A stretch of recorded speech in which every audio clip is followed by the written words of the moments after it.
Labas vakaras, su jumis sveikinuosi aš, Alvydė Palaimaitė, esu Lima direktorė ir labai džiaugiuosi, kad tęsime tradiciją ir itin aktualiomis Lietuvai temomis. Kviečiame jūs taip operatyviai susijungti ir kviečiame jūs tai padaryti nemokamai. Ir žinoma, ačiū šį kartą mūsų partneriam. Tai trumpai, kol dar renkatės, noriu pristatyti ir pakviesti į kitus Lima renginius. Artimiausi profesiniai renginiai yra jau rytoj ir poryt. Tvarumas ir marketingas, kas svarbu šiandien. Tai yra kviečiame į dvi popietės internetu apie tvarumą ir marketingą, ataskaitas, pokytį verslui, baudas ir geriausias komunikacijos pavyzdžius. Taip pat spalio 16 dieną praktinė sesija LinkedIn Update, kaip kokybiškai ir efektyviai komunikuoti šiandien.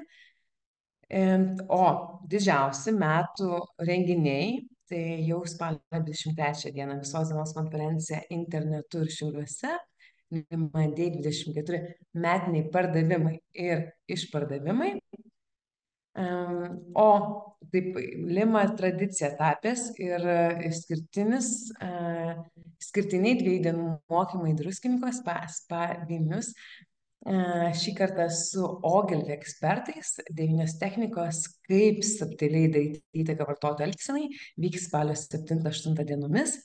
Ir svarbiausia, metinė Lima Day konferencija, metų marketingo šventė, Lima Day Lietuva, The Growth, vyks lapkričio 21 dieną. Be šių renginių parašė labai daug networkingo renginių, daug renginių marketingo vadovams, nuo SMB coachingo sesijų pristatymo iki marketingo ir ne tik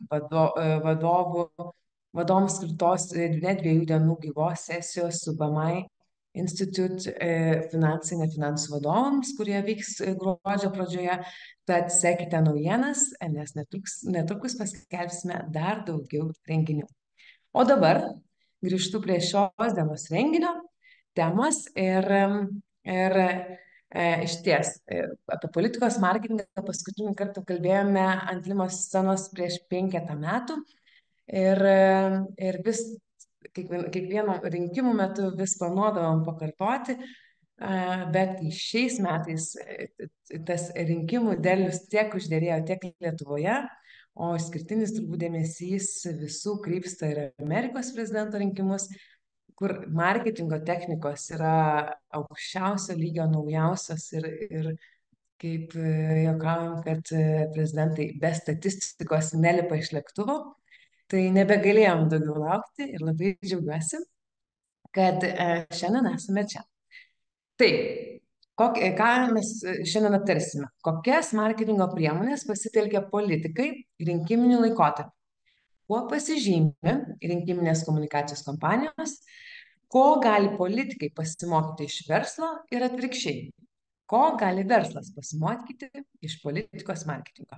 Tad tikiu, kad kiekvienam jums šis vakaras bus naudingas ir įdomus. O primenu dar kartelį, kad kviečiu jūs įsitraukti ir aktyviai užduoti klausimus. Tai gali būti mygtuko pagalba. Keletą iš jų užduosime pranešėjams, o likusius prašysime pranešėjus po pranešimo atsakyti jums tam pačiame čate. Taigi, prieš pradedant ir pakviečiant į sceną mūsų pirmąjį pranešėją, dar kartą noriu padėkoti mūsų renginio partneriui, kuris leido, kad šis renginys vyktų nemokamai visiems. Tai yra Pabula Rood Peterson Group. Ačiū jiems. Ir kviečiu pirmąjį pranešėją Pabula Rood Peterson Group, partnerį ir valdybos pirmininką ir Represens bendraįkūrėją ir vadovą Mykolą Katkų. Mykolai, sveiki.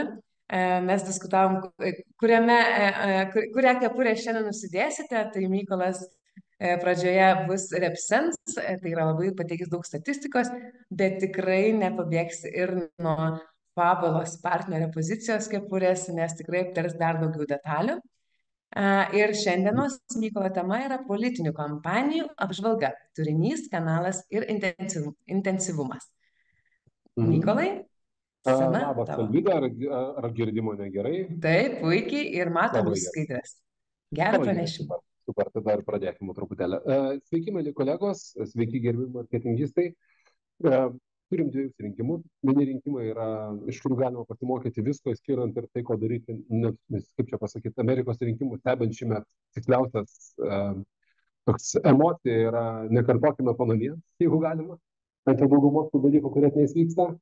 Iš kitos pusės turim kitus rinkimus Lietuvoje, kurie yra taip nepastebimi ir neįdomus, kad turbūt dabar gal darosi įdomesni paskutinės porą savaičių, bet jas turbūt apskritai vertinti kažkaip niekas net per daug nesiryžta, nedrįsta arba vertinti apsiriboja debatų pasižiūrėjimu ir pastebėjimu, kad jie ten yra blogesni ar nelabai teisingi. Gerai, kolegos, tai nuobodus rinkimai ir ką mes matome. Ir mano turbūt viena didžiausių problemų su šiais rinkimais buvo ta, kad aš nelabai galėjau surasti, kalbėdamas apie lietuviškus rinkimus, negalėjau surasti jokių priemonių arba šaltinių, kurie man galėtų papasakoti kažką apie tai, kas susivyksta. Nes Lietuvoje rinkimai susideda iš trijų dalių. Pirmas dalykas, mes turim rinkimų kampaniją, kuri yra labai tokia reklaminė kampanija, kuri labai yra pasyvi, pinigų daug niekas jai neskiria. Tarkim, turbūt stendus pamatėm pirmą kartą tik šią savaitę, bent jau didesniuose miestuose. Netgi buvau nuvažiavęs į kaimą, net ir plakatų lentos yra gana tuščios, net plakatų niekas nėra normaliai spausdinęs. Tai neturim reklaminės priemonės, interneto erdvėje nieko dabar negalima reklamuoti. Kitaip tariant, turim reklaminius kampaniją, kuri yra tokia pasyvi, nepastebima ir beveik jos nesimato. Kitas dalykas, turime tą kampaniją, kuri vyksta kaip čia pasakyti, po vandeniu. Tai yra ta kampanija, kuri vyksta, kai rinkėjų balsų siekiantis politikai ateina į butus, ateina į, nežinau, beldžiasi pro duris, daro mitingus, susitikimus. Tos kampanijos sekti yra labai sudėtinga, čia reikėtų kažkokio keisto monitoringo. Bet suprasti, kas ten darosi, yra sudėtinga, visi politikai kalba, kiek daug susitikinėja ar važinėja, kiek iš tikrųjų susitikinėja, man būtų sunkoka pasakyti ir sunkoka nuspręsti.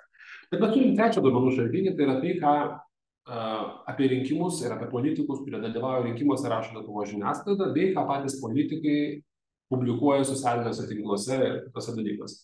Ir mes pabandėm su Repsensais padaryti tokį didelį tyrimą, kuriame nuo Liepos mėnesio užfiksavom visus pastebėjimus apie politinės partijas visoje žiniasklaidoje, užfiksavom pastebėjimus apie politinės partijas ir apie pagrindinius jų kandidatų, sąrašo kandidatus pirmus 5. Tai kai kuriuose partijose, pavyzdžiui, kaip Valstiečių ir Žaliųjų sąjunga, mes pridėjome Ramūną Karbauskį, ryškiausią partijos veidą, tą patį padarėme tyrinėdami Tautos ir Teisingumo sąjungos rezultatus. Kitais atvejais mes tiesiog apsiribojom tais pirmais 5 žmonėmis, kurie yra parašyti pirmam 5-tuke. Stebėkim televizijos naujienas, radijo naujienas, spaudą, portalus, tinklalaides, naujienų agentūrų pranešimus ir dalį socialinių tinklų pranešimų. Aš čia pateiksiu tik YouTube duomenis, nes ten mes viską surinkome. TikTokas ir Instagramas ateis truputėlį vėliau. Bet aš noriu pasakyti, čia mes kalbam ne apie reklaminį turinį, mes kalbam tik tai apie tą rinkiminį turinį, kurį žmonės parašė apie juos, arba politikai, arba žiniasklaida rašė apie politikus, politikų paminėjimą įvairiuose kontekstuose ir panašiai. Ir mes taip stengiamės naudoti filtrus, kai mes stengiamės atfiltruoti, kadangi tų pranešimų buvo apie 80 000 pradžioj, stengiamės atfiltruoti tuos pranešimus, kuriuose politikai yra minimi nežymiai. Kitaip tariant, jeigu tarkim yra sakinys, yra pačioje parašyta, dar rinkimuose dalyvauja šita, kita, 4 partija, arba tarkim, dar Seimo narys balsavo toksai, tai mes tokius pranešimus atmetam, nes jie nesiskaito kaip pranešimai, kurie matosi. Mes čia atsirinkom tos pranešimus, naudodamasi mūsų technologiją, kuriuose ta partija yra matoma pakankamai ryškiai ir pakankamai yra minima tekste, arba jos partija arba atstovai matomi tekste.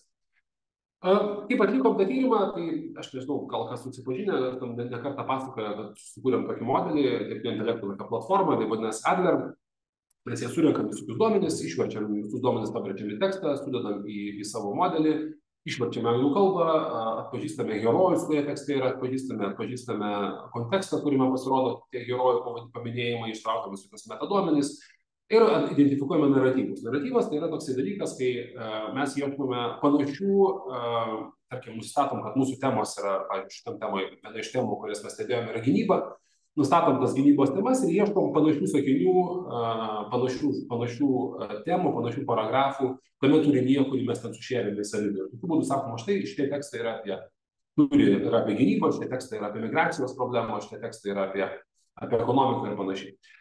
Ir paskui naudojame korimo dalykus, bet tai mums leidžia šiek tiek geriau suprasti apie tai, ką yra tas turinys. Ne tik tai, kad suskaičiuoti bukai fiziškai, bet va, tiek paminėjimo tam turinį. Ne, mes bandom įvertinti teksto kokybę, kiek ten matosi visko ir kiek ta partija matosi ir kas su jie tenais darosi. Tai čia taip tiesiog visų tekstų partija. Tai dabar pirmiausia, pradėsiu pasakoti, ką mes atradom. Ir man asmeniškai buvo įdomu, nes aš, kaip žinot, daug kas turbūt gal žiūri esate, aš domiuosi Amerikos rinkimais labai stipriai, labai ten domiuosi kitais tyrimais, kitais dalykais. Lietuvos tyrimai yra prastos kokybės rinkiminiai, turim iš esmės 2-3 tyrimus, išskyrus privačius tyrimus, kurios darosi partijos, juos neprieinam. Kaip ir visi mes, tie tyrimai yra prastos kokybės, Sprinteris turi šiek tiek geresnį patikimumą, bet jo svėrimo rodikliai tokie nėra visiškai moksliniai. Vilmorusas jau turbūt kelis rinkiminius ciklus labai stipriai krypsta į pervertinimą tokių partijų, pavyzdžiui, Darbo partija, Tvarka ir Teisingumas, ir nuvertinimą liberalių partijų, kaip Laisvės partija, liberalai ir tame tarpe ir iš dalies ir konservatoriai. Tai pirmas dalykas, kaip ta kampanija vyksta. Tai mes iš tos skaidrės matome, kodėl mūsų partijos, kurios čia yra paminėtos, jos ta rinkimų kampanija matom vizualiai, kaip jinai pradėjęs nuo Liepos, jinai po truputį įsismarkauja ir mes iš esmės jau dabar paskutinę savaitę turim tikrai pakankamai didelį piką visų paminėjimų rinkiminių, daug aptarimų, daug vyksta visokių matymų. Ir matom, kad tas kalnas mūsų po truputėlį yra užaugęs, bet matom, kad kažkaip dar turbūt iki rugpjūčio 19 dienos apie rinkimų kampaniją didelė čia kalbos nelabai ėjo, tas paminėjimai buvo tikrai labai nedideli ir turbūt čia buvo kalbama ne tiek apie rinkimus, kiek apie standartinius dalykus. Dabar, kas jūsų partijų čia pirmauja ir kaip matosi, mes čia filtravom gerokai tos filtrus, yra tik tai tradicinė žiniasklaida. Ir matom vieną dalyką labai aišku, kad rinkimai šie yra konservatorių rinkimai. Arba tu jų nekinti, arba tu jas mėgsti. Bet tai yra rinkimai apie konservatorius. 35% visų paminėjimų, politikų, partijos pavadinimų ir panašiai yra minimi konservatoriai. Socialdemokratai, liberalų sąjūdis netikėtai suformuoja tokią kaip ir antrą ešeloną, jie turi apie 12% paminėjimų. Trečiame ešelone yra 4 partijos, tai yra Nemuno aušra, šiek tiek išsiveržus į priekį, Laisvės partija, Valstiečių žaliųjų sąjunga, Demokratų sąjunga ir dar Lietuvos. Ir Taikos koalicija, Teisingumo sąjunga ir Liaudies partija gauna gerokai mažiau dėmesio. Manau, kad turbūt galim, kaip čia pasakyti, panašiai rodė paskutinis Sprinterio tyrimas. Galim manyti, kad tos partijos turbūt nėra labai dažnai svarstomos kaip pasirinkimas, bent jau kaip pirmas pasirinkimas žmonių, kurie planuoja jas balsuoti. Dėmesio taip pat negauna ypatingai daug. Kitas dalykas yra, kas daugiausiai domisi politikais, tai iš tradicinės žiniasklaidos galim sakyti, kad didžiausias besidomėjantis yra interneto portalai, didžiausias portalas ir taip pat televizija, radijas, mes čia viską dėjom grupės į vieną vietą, yra LRT ir TV3, Delfi be jokios abejonės, Lietuvos 15 minučių, kai kurie kiti portalai, kurie spausdina gerokai mažesnį kiekį temų. Bet šitose vietose vyksta pagrindinės muštynės tarp visokių partijų. Kas yra įdomu, kaip čia pasakyti, kitose dalyse tie paminėjimai galbūt jie egzistuoja, bet mes labai daug paminėjimų užsifiltravo, nes tie paminėjimai yra nepagrindiniai arba nedideli. Tai tarkim, netgi spaudos paminėjimų bendrai paėmus surenka gerokai didesnį ratą, bet čia jų yra tikrai gerokai mažiau. Dabar kokie politikai yra minimi labiausiai? Aš dar čia dabar žiūriu seną lentelę atsirado, bet tiesiog dabar ne taip grafiškai gražiai atrodo, bet faktas yra toksai, kad per tą visą politinės kampanijos laikotarpį pirmauja 3 konservatorių politikai, Ingrida Šimonytė, Laurynas Kasčiūnas ir Gabrielius Landsbergis. Paskutinį mėnesį labai aiškiai pirmauja Laurynas Kasčiūnas tarp politikų lenkdamas Landsbergį. Čia yra pirmasis rinkimų didesnis netikėtumas. Aš turbūt neprisimenu politiko, kuris taip išnaudotų sėkmingai savo kelis mėnesius buvimo valdžioje, taip kaip tai padarė Laurynas Kasčiūnas. Patinka jis mums ir nepatinka, bet jisai buvo beveik visur ir jisai, čia tas retas atvejis, kada aš turbūt prisimenu tik Aurelijų Verygą ir Roką Masiulį iš praeitos kadencijos ministrų, kurie sugebėjo taip intensyviai pasirodyti šitoje. Taip pat į Šimonytę, aišku, premjerė daugiausiai šiaip komentuoja visokių dalykų, čia nieko nuostabaus, bet, pavyzdžiui, Seimo pirmininko pozicija Lietuvoje ne visuomet būna labai matoma ir Šimonytė yra absoliučiai akivaizdus liberalų sąjūdžio veidas, atsakingas už didelę dalį liberalų sąjūdžio gerą rezultatą, gero matomumo ir matymo, jinai tikrai yra visur, dalyvauja visur, matosi visur ir Šimonytė tikrai yra turbūt toks MVP liberalų sąjūdžio, kuris šiaip nėra labai, neturi daugiau aiškių lyderių išskyrus ją, koks tarkim Simonas Gentvilas ar Eugenijus Gentvilas yra, turbūt net nepatenka į šitą 20-tuką labiausiai matomų politikų. Na ir aišku, Žemaitaitis. Žemaitaitis yra politikas, kuris kaip ir Laurynas Kasčiūnas, jisai to lygio kyla. Tai yra politikas, kurio paminėjimų kiekiai nuolatos vis auga ir didėja ir jisai pradžioje jisai kalbėdavo pats, visokiais skandalais ir kitais dalykais prisitraukdavo dėmesio, dabar jisai kur kas daugiau dėmesio pritraukia tą, kaip jį kalba kiti. Čia yra geras dalykas, nes politikui, aš kalbu geras dalykas iš marketingo perspektyvos, politikoje svarbu yra matomumas. Įsivaizduoju, kad nėra reklamos. Čia yra iš esmės ta komunikacija, kurią mes matome, iš esmės yra vienintelė komunikacija, kuri matosi apskritai viešumoje daugumai žmonių. Tai natūralu, kad visokie tokie paminėjimai arba pasimatymai yra labai svarbi tos dalies vieta. Ir aišku, Žemaitaičiui nusprendžia tiek Milinkevičiūtė, nors yra šalia, Skvernelis Armonaitė suformuoja tokią tarsi antrą dalį. Kiti politikai, kaip Ramūnas Karbauskis, kaip yra faktai, kad esantis Petras Gražulis ir kiti yra gerokai mažiau matomi. Kitas dalykas, kurį norėjau aptarti, tai yra kiek komunikacija yra tikslinga arba kiek komunikacija yra tos dalykus, kuriuos mes manome, kad politikai turėtų komunikuoti. Aš gal turbūt parodyti iš karto, apie ką yra komunikacija. Mes apsibrėžiam tokius kelis šito tyrimo kontekste, apsibrėžiam kelias temas, apie kurias norėjau pakalbėti.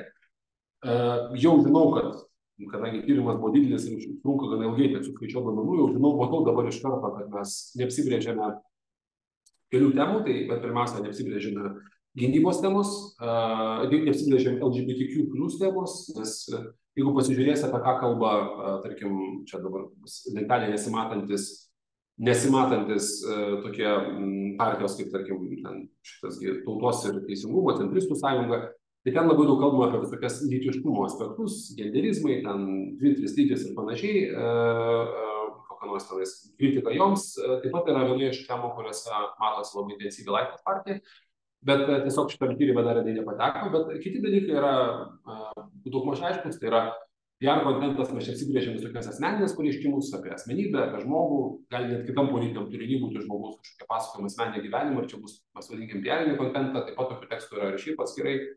Tada yra vienas dalykas anti arba plius elitas, tai yra kalbėjimas apie valdžią apskritai, valdžia bloga, valdžia gera, mes valdžia, jūs valdžia ir panašiai. Ir taip pat mes bandėme apsibrėžti tokį įdomų dalyką, pasižiūrėti investicijų pažadus ir vartojimo pažadus. Tai investicijų pažadai yra, matom, kad yra, tarkim, investicijų pažadai būtų, tarkim, švietimo sistemos reforma, infrastruktūros statyba, dar kažkas panašaus ir taip toliau. Consumptiono pažadai yra pensijų greitai daryti, ką žmonės gali greitai padaryti, tai ten pakelti pensijas, padaryti kažkokius kitus gerus dalykus ir panašiai. Čia matom gan įdomiai, kad pavyzdžiui, beveik visose partijose investicijos nusileidžia vartojimo pažadams, gana stipriai apie komunikaciją vis dėlto žmonės labiau kalba apie dalykus čia ir dabar. Gynyba yra tema, kurioje konservatoriai turi žiūrėti šitą pranašumą, tai turbūt Laurynas Kasčiūnas turbūt yra MVP šitoje vietoje. Ir labai akivaizdu, kad kuri partija kalba apie gynybą ir kuri partija gynybos tema turi absoliutų pranašumą, kitas partija čia turi panašų vaizdą. Imigracijos temos pas konservatorius šiaip visko daugiau, tame tarpe ir visų kitų temų turi šiek tiek daugiau. Pažiūrėjus kitas partijas, matot, kad Valstiečiai žalieji, Nemuno aušra, jie turbūt mažiau šiek tiek stengiasi kalbėti apie gynybą, kalba daugiau apie kitus dalykus, kurie matosi, vardan Lietuvos išlaiko maždaug panašų vaizdą. Gerai, pakalbėjau apie ką jie kalbėjo. Dabar biškį pabandykim pasižiūrėti, kaip atrodo komunikacijos vyriškumas. Ir čia mes turime kelis dalykus. Turime partijų išdėstymą, čia viršuje yra įtaka komunikacijos. Čia toks yra mūsų sintetinis rodiklis, į kurį mes žiūrim, kiek naratyvų užtaikė, kokia yra teksto kokybė, kokia yra teksto, tarkim, kompanija, žmogus arba partijos arba organizacijos arba žmogaus rolė tame tekste. nematomas ir panašiai. Ir taip pat žiūrime kontekstų ryškumą. Kontekstų ryškumas tai reiškia, mūsų domina šiuo atveju labai blogi arba labai geri straipsniai. Tai yra neutralūs straipsniai yra mažiau atkreipiantis dėmesį, mes norime žiūrėti, kiek ta partija atkreipia dėmesį, sulaukia daug dėmesio arba kažko. Tai pirmiausia, pažiūrėjom tokius nevykėlių lygą, čia mes randam Liaudies partija, Teisingumo sąjunga ir Taikos koalicija, 3 partijos, kurios tiesą pasakius vienas kitą labai panašios, tad sunku atskirti. Galbūt Vaitkaus partija išsiskiria šiek tiek, bet šiaip sunku atskirti. Ne visi kalba panašius dalykus, Tautos Teisingumo sąjunga labiau kalba apie gėjus ir apie LGBTQ+ problemas, Taikos koalicija labiau kalba apie taiką. Liaudies partija panašiai. Ir mes matom tas partijas, kurios turi tikrai mažai paminėjimų ir santykinai yra palyginus su kitom partijom, santykinai yra mažiau ryškesnis. Šitas skirtumas tarp 11-15 yra pakankamai didelis pagal ryškumą. Dabar kita grupė partijų yra Demokratų sąjunga vardan Lietuvos, Valstiečių ir Laisvės partija. Toks keistas miksas, nes ta vieta visos turi kažką šiek tiek panašaus. Jos turi maždaug panašų paminėjimų kiekį, panašią auditoriją. Potenciali auditorija yra kontaktų kiekis, mes skaičiuojam potencialią auditoriją, o ne tikrą auditoriją, nes mes manom, kad turėjo pastebėti. Ir toks skaičiavimas šitą vietą įdomu pažiūrėti, kiek potencialiai galėjo ta partija paskleisti savo žinutę. Tai randam čia tokią antrą grupę tų partijų. Ir taip pat randam trečią grupę, tai yra liberalų sąjūdis ir socialdemokratai. Iš tikrųjų, liberalų sąjūdis mane čia jau ne pirmą kartą labai stebina. Iš tikrųjų, jos ir komunikacija pakankamai išskirtinė ir šiaip viskas matosi. Ir šiaip reikia pasakyti, kad jeigu aš nežinočiau nieko daugiau apie politiką, turėčiau, pavyzdžiui, spręsčiau politiką tik iš šito tyrimo, tai aš pasakyčiau, kad liberalų sąjūdis turėtų būti, kaip čia pasakyti, tas top of mindas, kuris atsiranda iš paminėjimų, čia vis tiek yra vaizdinė komunikacija, bet kuri visų pirma kalba apie top of mindo dalykus, tai jinai tikrai turi įtakos rinkėjų pasirinkimui, bent jau kaip defaultinė partija, arba jeigu, pavyzdžiui, nusivylėm kažkokią partiją, galbūt galim balsuoti už juos, ir šitą vietą jie atsiplėšia pakankamai stipriai nuo kitų. Tai nereiškia, kad rezultatai bus panašūs į socialdemokratų, bet tai reiškia, kad ryškumas su komunikacijos yra pakankamai didelis. Ir tada mes turime dar kelias tokias vietas, tikras dalykas turi Nemuno aušrą, kuri turi ryškiausią komunikaciją. Dar daugiau, jeigu Nemuno aušrą mes žiūrėjome dabar socialiniuose tinkluose, kur dar nėra visos informacijos, bet kažkaip matosi, tai jos tas ryškumas dar stipriau kyla į viršų. Ir Nemuno aušra turi partiją, kuri turi mažiau paminėjimų, tas burbulo dydis reiškia paminėjimų kiekį, mažiau paminėjimų pasiekia mažiau auditorijos negu socdemai arba negu liberalai netgi. Bet jie turi labai ryškią komunikaciją. Ir tas ryškumas, jisai paprastai, tarkim, puikus pavyzdys yra Donaldo Trumpo komunikacijos kampanija pirmoji jo kadencija, pirmose pergalė, jo komunikacija buvo, tarkim, taip, jo vertinimai buvo labai stipriai prieštaringi, kuo labiau, tada jo komunikacija padeda įsiskirti ir matytis. Lygiai panašiai galim prisiminti lietuvišką Pakso kampaniją, kur taip pat buvo tas išskirtinumas buvo labai didelis. Tai buvo tokios kampanijos, kurios sukelia tokį rinkėjų dalį ir matom, kad Nemuno aušrai naujai partijai pavyko įsiskirti iš tų 3-4 partijų, kurios yra 3 partijų, dar pridėjus regionų partijų būtų 4, kurios yra kažkur tai kamperinai labai stipriai įsiskiria nuo jų, matosi, mato daugiau ir žiūri daugiau. Ir ką tai reiškia, man sunku pasakyti, akivaizdu, kad ryškumas, ypatingai žinant, kad jie orientuojasi tam tikrą auditoriją, ką mes šiaip žinom iš kitų dalykų, ta auditorija, kurią paprastai užimdavo darbo ir tvarkos teisingumo partijų bendras rinkėjas, apie 20%, tos partijos rinkdavo kartu paprastai jau vėlesniais post paskiko piko laikais, kai išstumti buvo iš centro. Tai matom, kad šitai grupiai ta partija turėtų būti tikrai pakankamai gerai matoma. Toliau, taigi, socialdemokratai, kurie yra pagrindiniai favoritai, galėčiausi rinkimuose, pagrindiniai favoritai formuoti vyriausybę, apie ką nuolatos yra kalbama, jie nėra labai esmingai išsiskyrę ir matom, kad jie čia, kaip sakant, turi neblogą komunikaciją, viskas yra tvarka, bet čia nėra ta situacija, kaip mes turėjom, pavyzdžiui, situaciją su valstiečiais žaliaisiais, kada jau žmonės pradėjo prieš pusę metų kalbėti, kad valstiečiai žalieji turėtų būti tokie, kaip čia pasakyti, pagrindiniai rinkimų lyderiai. Ne, iš tikrųjų, socdemai yra matomi, bet apskritai įdomus dalykas yra socdemų partijos pavadinimas dažniau yra minimas žiniasklaidoje negu, pavyzdžiui, socdemų partijos lyderiai. Tas yra priešingai tiek su konservatoriais, tiek su Nemuno aušra, ypatingai, kur Nemuno aušros pavadinimas yra kažkur tai labai žemai, o socialdemokratų partija yra matoma labiau kaip partija. Tai ir apskritai, jeigu jums ir lyderius, tai jūs lyderiai nusileidžia Nemuno aušros lyderiams, bet lyderė Blinkevičiūtė, bet pagal paminėjimus bendrai visos komandos, ta komanda tikrai turi šiek tiek didesnį kiekį paminėjimų. Ir aišku, esminis dalykas vėlgi, šie rinkimai yra draugai apie konservatorius, konservatoriai yra toj pikinį vietą, kurie yra aukščiausiai ryškūs, tiek kenčiami ir mėgstami. Ir iš esmės mes turime referendumą dėl konservatorių valdymą. Ir kai tu įsivaizduoji, kad tai yra referendumas dėl konservatorių valdymo, kur iš esmės visos partijos, tiek Laisvės partija, tiek liberalai, bando tiek Skvernelio partija, tiek kitos partijos bando atsiskirti nuo jų, ką tu turi, turi aišku kontrapozicionavimą. Tai nežinau, kas tai yra susidūrė su kontrapozicionavimo dalykais. Jisai yra negeras dalykas, bet jis nėra blogas dalykas, ypatingai kai tu esi vienas toje pozicijoje, kai nėra daugiau pasirinkimų už tą per daug balsuoti. Ir aš manau, kad nors konservatoriai padarė, mano nuomonę, kalbant apie turinį, padarė kampaniją, kurioje kalba tik apie vieną temą gynybą. Didžiąją dalimi apie migracijos sustabdymą prie sienos jie nekalba, apie ekonomiką kylančią mažai irgi labai kalba. Na, kampanija tikrai yra labai tokia, sakyčiau, tokia, patys žinot, nepatinka nebalsuoti. Labai tokia atsaini pakankamai, sakyčiau, iš pusės tokios taktinės. Bet jeigu žiūrėsime strateginė pusė, jie yra ten, kur jie norėtų būti. Nes būti kontrapozicionavimo partija yra, kai kitoje partijoje nėra vienos jėgos, pavyzdžiui, kuri turi galimybę surinkti 80% balsų, kai kitoje matom tokį įsiskaldymą didžiulį tarp tų politinių partijų, tai mes galim sakyti, kad iš tikrųjų čia nėra bloga vieta būti ir ko gero, aš manau, kad tokia turbūt ir buvo konservatorių šių rinkimų strategija, ta prasme, kad bandyti susitvarkyti savo dalykus.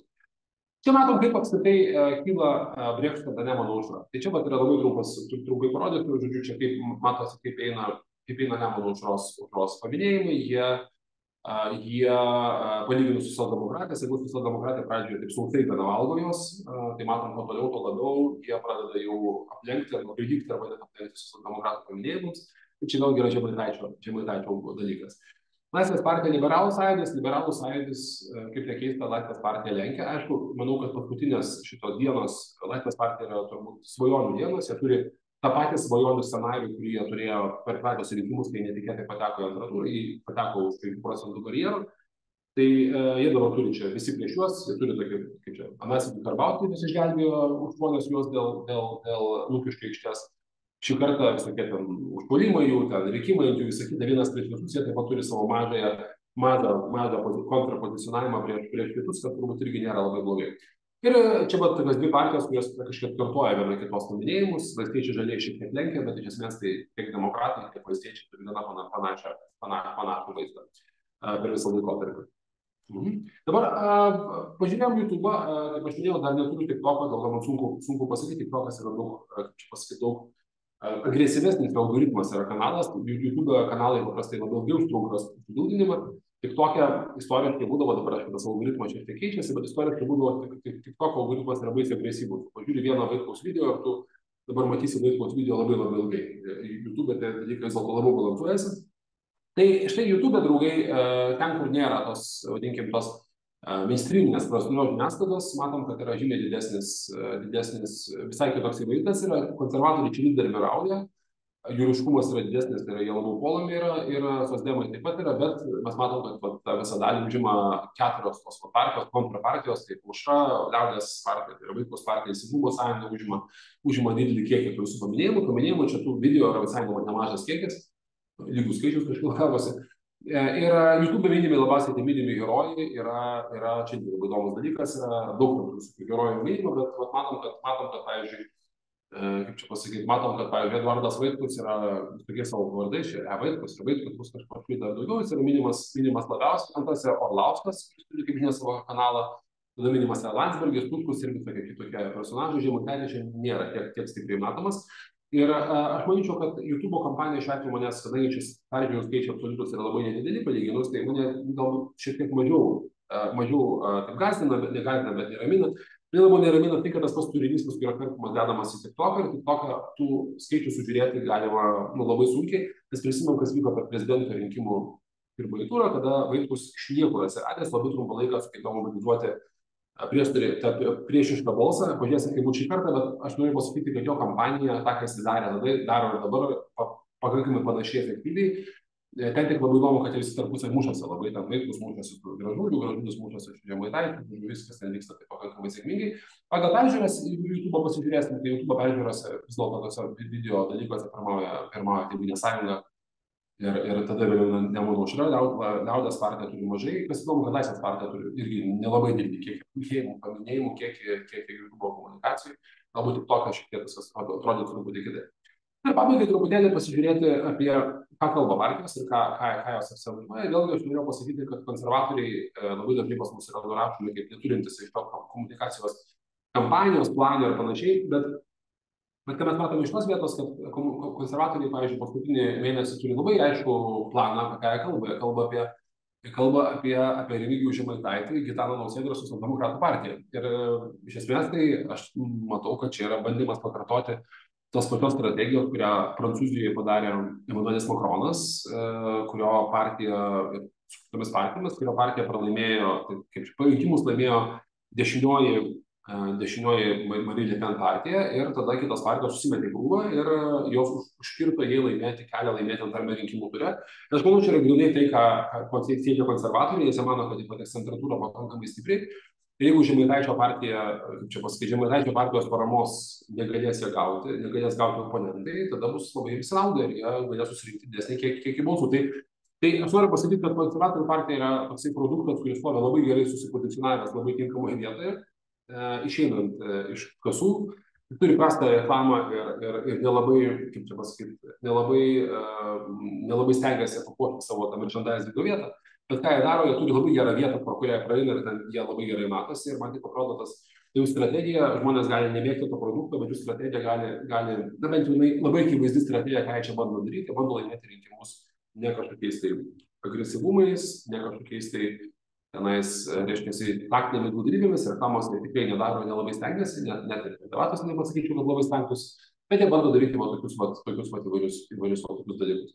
Ir paskutinis dalykas, kokios yra iš rinkimų kampanijos temos. Tai mes čia bandėm pasižiūrėti jau paskutinį, čia neteisinga data, ir mes bandėm pažiūrėti jau nuo rugsėjo mėnesio, kokios yra pagrindinės temos rinkimų kampanijų. Tas temų ieškojimas pas mus modelė daroma tokiu būdu, kad mes pasiemam visus sakinius, kuriuose yra paminėtas viena arba kita partija, bet kuri partija, ir bandom rasti panašių sakinių, sugrupuoti su kitais panašiais sakiniais toje temoje, sakiniais arba paragrafus. Ir ką mes gaunam tokį automatiškai, jeigu naratyvuose mes patys užduodam tikslą, sakom, ieškokim gynybos naratyvo. Čia mes gaunam tokį temų grafiką.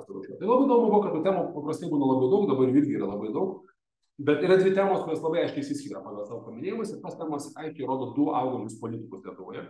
Vienas politikas yra Nemuno Aušra ir Remigijus Žemaitaitis, nes čia yra sakiniai, labai daug sakinių, labai daug straipsnių. Vienas sakinys vienam straipsniui yra taip apskaičiuojama, bet labai daug straipsnių, kuriuose kalbama, žinučių, kuriuose kalbama apie tai, kad Remigijus Žemaitaitis yra auga. Jisai kyla, jisai auga, jis yra pavojus, jis yra nepavojus, jo reitingai gerėja, jisai sudarys koaliciją. Kaip tariant, eina kalba apie tai, kad Remigijaus Žemaitaičio partija sekasi sėkmingai, ir čia yra naratyvas, kuris yra turbūt vienas geriausių naratyvų baigiantis rinkimų kampanijai.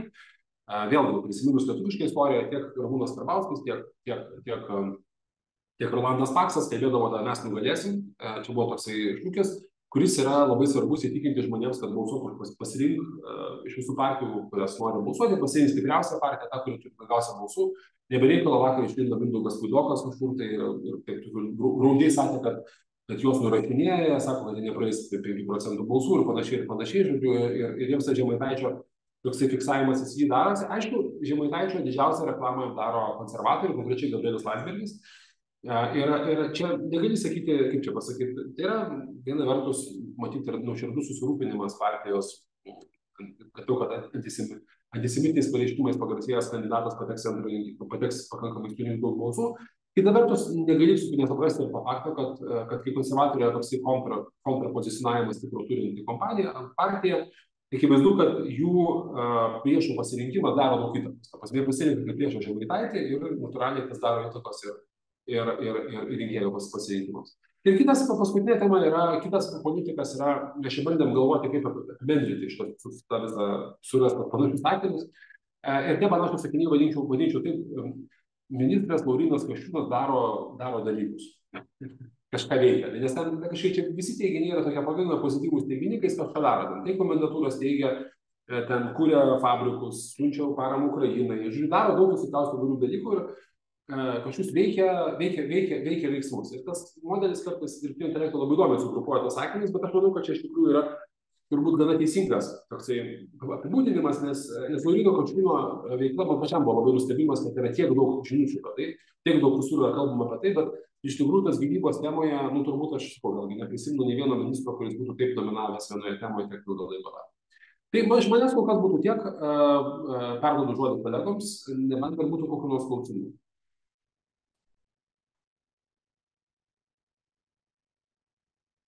Taip, ačiū Mykolai. Tai vienas klausimas yra, kuo skiriasi Lietuvos partijos nuo Baltijos šalių, pavyzdžiui, Estijos? Jo. Čia turim labai įdomų dalyką. Tai prieš kelias savaitės buvo tokia konferencija Šuolis ir toje konferencijoje buvo atvažiavęs mano bičiulis ir toksai daug skepurių turi gyvenime, pastaruoju metu jis yra duomenų analitikas ir sociologas, Tarmo Jurista. Ir Tarmo jisai turi susikūręs tokį dirbtinio intelekto būdų valdomą modelį, kuriame jisai išskiria temas, kurios svarbios žmonėms ir išskiria partijas. Ir paprastai visose Baltijos šalyse, taip pat Vengrijoje, taip pat Čekijos Respublikoje, kas rodė kaip pavyzdžius, žmonės turi mėgstamas temas, nu, tarkim, pavyzdžiui, aš noriu, kad kirstų mišką, pavyzdžiui, arba, tarkim, aš noriu, kad Lietuva gintųsi nuo Rusijos, investuotų gynybą. Aš noriu imigrantų, pavyzdžiui, ar panašiai. Arba, tarkim, aš pasisakau už LGBTQ+ žmonių santykių teisinį partnerystę ar kažkaip kitaip. Tai Tarmo paprastai tie klausimai reikia tokiu būdu, kad tu pasakai, pavyzdžiui, 2 klausimus, tarkime, dvi produkto savybės. Aš noriu produktą, kuris būtų, pavyzdžiui, sakai, aš noriu produktą, kuris būtų baltas, gražiai kvepėtų ir, tarkim, ten, reiškia, būtų minkštas. Ir sako, Ariel milteliai, va, tau tinkamas dalykas. O kitas žmogus sako, aš noriu skalbimo miltelių, kurie būtų ten švariai skalbų, labai švariai skalbų, reiškia, ir būtų pigų. Nu, tada to pasiūlo kokį nors Bosija, ar dar kažkokį kitą prekę ženklą. Tai ir iš principo Estija atsako už 2 klausimus, tu gali pasakyti daugmaž 80% tikslumu, ką žmogus balsuoja, turi pasirinkimą vieną arba 2 partiją. Lietuvoje Tarmo atrado labai nuostabų dalyką. Lietuvoje yra šalis, kurioje žmonės turi įsitikinimus ir turi mėgstamas partijas, turi mėgstamas arba nemėgstamas partijas, konservatorių atžvilgiu. Bet žmonės tie 2 dalykai nesisieja. Kitaip tariant, tipiškas konservatorius gali turėti tą patį pažiūrų setą, kaip ir žaliasis valstietis. Lygiai tą patį. Lygiai taip pat tas pats yra, tarkim, santykiai yra ten su pavyzdžiui, sakysim. Ir kas įdomiausia, kad žmonės mano, kad jų partija daro tai geriausiai. Kitaip tariant, kas geriausiai apsigins padės mums gynybą. Tai Skvernelio balsuotas sakys Skvernelis. Konservatorius sakys, aišku, konservatoriai, liberalai sakys, geriausia liberalas būtų šitoj vietoj. Ir esmė tame, kad mes turim brandus ir turim savybės ir mūsų brandų savybės visiškai nesidaro. Tai čia svarbus labai dalykas. Tarmo apie tai yra padaręs prezentaciją, kad nors prie progą gal kada pasidarysim. Tikrai yra labai įdomu, aišku, ten duomenys yra šiek tiek dabar pasenę, čia buvo darytas tyrimas vėlyvą pavasarį, bet aš manau, kad čia yra kažkas tai, ką mes esam seniai Lietuvoje apčiuopę. Tarmo mano, kad tai yra susijęs su mūsų keista sistema, kada mes vienmandatininkus renkame, pusę žmonių renkame vienmandatės ir tie vienmandatininkai turi tik visos politinės partijos. Bet aš manau, čia kažkas yra dažnai, kad geriau lietuviškai, man toks jausmas. Tai kitaip tariant, kad konservatoriai gali būti gynyboje stipriausi, bet vis tiek dalis žmonių manys, kad yra Vatnikai, kurie pasidarė Rusijai, ir manys, kad, pavyzdžiui, partija, tarkim, nežinau, socialdemokratai, nėra pasidarė Rusijai, kaip pavyzdį. Tai čia yra toksai lietuviškas dalykas. Tai čia yra tikrai labai įdomu. Žinai, ir galbūt tas komunikacija, ką mes matom čia per asmenybės, per Žemaitaitį, Šmaitis, Landsbergis, Kasčiūnas, gal jinai yra ir racionaliai, kad mažiau reikia kalbėti. Koks skirtumas, kas sustabdė emigraciją prie sienos, vis tiek niekas neduos iš to kreditų konservatoriams, gal teisingai daro. Sakydama, va Landsbergis, va Šimonytė, va Kasčiūnas, rinkitės, kurį norite, o Žemaitaitis sako, čia aš esu Žemaitaitis ir vėlgi žmonės balsuos už jį, manydami, kad jisai pilną buketą tų visų dalykų turi. Taip, tai mes truputėlį vėluojam su laiku, turime dar klausimų iš dalyvių, tai kviesiu Mykolą atsakyti juos mūsų čate. O aš tik noriu, turbūt ne vien mano žodžiu ir mano vardu padėkoti už tai, kad tą naktį nemiegat ir mes turime kas rytą rubriką, kol jūs miegojot. Išties labai įdomu. Ir apie Amerikos rinkimus bent trumpai dar pakalbėsime tiek su Mykolu, tiek su kitais dalyviais diskusijai, kuri bus po sekančio pranešimo. Tad likite įsijungę.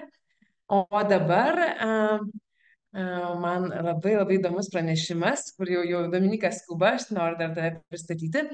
Tai vis tiek viešajame sektoriuje, tiek tarp valstybinės institucijose visą laiką kalbam, kad nėra marketingo, jie neturi marketingo, jie turi tik komunikaciją. Ir aš labai džiaugiuosi šio pranešimu, nes jis labai aiškiai parodys, kad visgi tiek politikai, tiek ir visi gali ir turi ir privalo turėti marketingo strategijas. Taigi, kokias marketingo strategijas turi mūsų politinės partijos. Ir antrasis pranešimas - batonas ar idėja, ką parduoda politikai. Ir į sceną jau matau išžengusi Pablo Ruth Peterson Group viešų reikalų praktikų vadovą Dominiką Jakštą. Dominikai, viskas scena tavo. Kviečiu visus, Tai primenu, užduoti klausimus. ačiū Alvyda, sveiki visi, esu Dominikas Jakštas, kitaip Public Affairs praktikos vadovas Fabuloje. Dabar mano darbas yra padėti verslui suprasti ir dalyvauti politinėse procesuose. Prie Fabulos prisijungiau prieš daugiau nei 7 metus, tačiau prieš tai turėjau progą prisidėti prie kelių politinių kampanijų, tiek nacionalinių, tiek regioninių lygių. Nemažai dėmesio politiniai komunikacijai skyriau ir savo universiteto studijų laikais. O kadangi šiandien kalbu garbiems marketingo profesionalams, tai norėčiau į politikų veiklą pažvelgti per rinkodaros prizmę ir papasakoti, ką lengviau parduoti - batoną ar politinę idėją. Savo pranešimą pradėsiu nuo 3 drąsių spėjimų. Nemažai jūsų turbūt turite jau susidarę savo nuomonę, kaip pasibaigs Seimo rinkimai. Ir Karolis, kuris vėliau diskusijoje dalyvaus, jau net labai detaliai ją paskelbė. Galbūt dalyvaujate totalizatoriuje, mes tokį turime ir Fabuloje. Tai aš pristatysiu tokius drąsius spėjimus, kurie gal padės irgi tam totalizatoriui sudalyvauti. Visų pirma, manau, kad Laisvės partijos tikrasis reitingas neatsispindi apklausose ir jie turės savo frakciją būtent dėl to, kad jiems visai neblogai pavyko išplėsti savo dengiamų temų sąrašą ir taip pat jų rinkėjas yra gan lojalus ir drausmingas, ką parodė Europos parlamento rinkimai.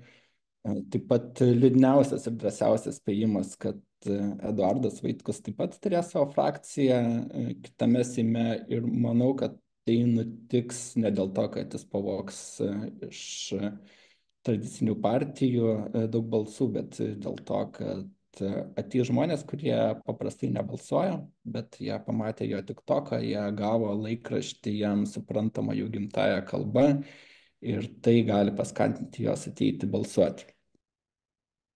Ir trečiasis mano spėjimas, tai kad Tėvynės sąjunga Vilniuje laimės mažiau vienmandačių, pralaimės ne tik senamiestį, kur turėtų laimėti Liberalų sąjūdžio Viktorija, bet ir intriga išlieka Naujininkose ir Naujojoje Vilniuje. Taigi, o kodėl aš taip manau, remdamasis politinę rinkodarą ir ką iš vis politikoje veikia rinkodara? Politinė rinkodara šiaip kaip savoka atsirado maždaug 80-aisiais, kuomet į tą politinių idėjų pardavimą pradėta žiūrėti ne tiek idealistiškai, o šiek tiek pasitelkiant verslo įrankius ir patys rinkėjai pradėti tyrinėti kaip produktų vartotojai. Žinoma, per tą laiką pasikeitė turbūt ir mūsų pačių santykis su informacija. Mes jas dabar suvartojame neįtikėtinai daug, todėl ir politikams tampa svarbu išsiskirti nuolatos. Taip pat norėčiau pabrėžti, kad per rinkodaros prizmę reikia žiūrėti į visą politikų veiklą, o ne tik į tas priemonės, kurias mes matome kampanijų metu. Taigi, visų pirma, kaip ir pradedant prekiauti nauja batono rūšimi, taip ir dalyvaujant politikoje, reikia nuspręsti, kaip tavo partija išsiskirs iš kitų partijų.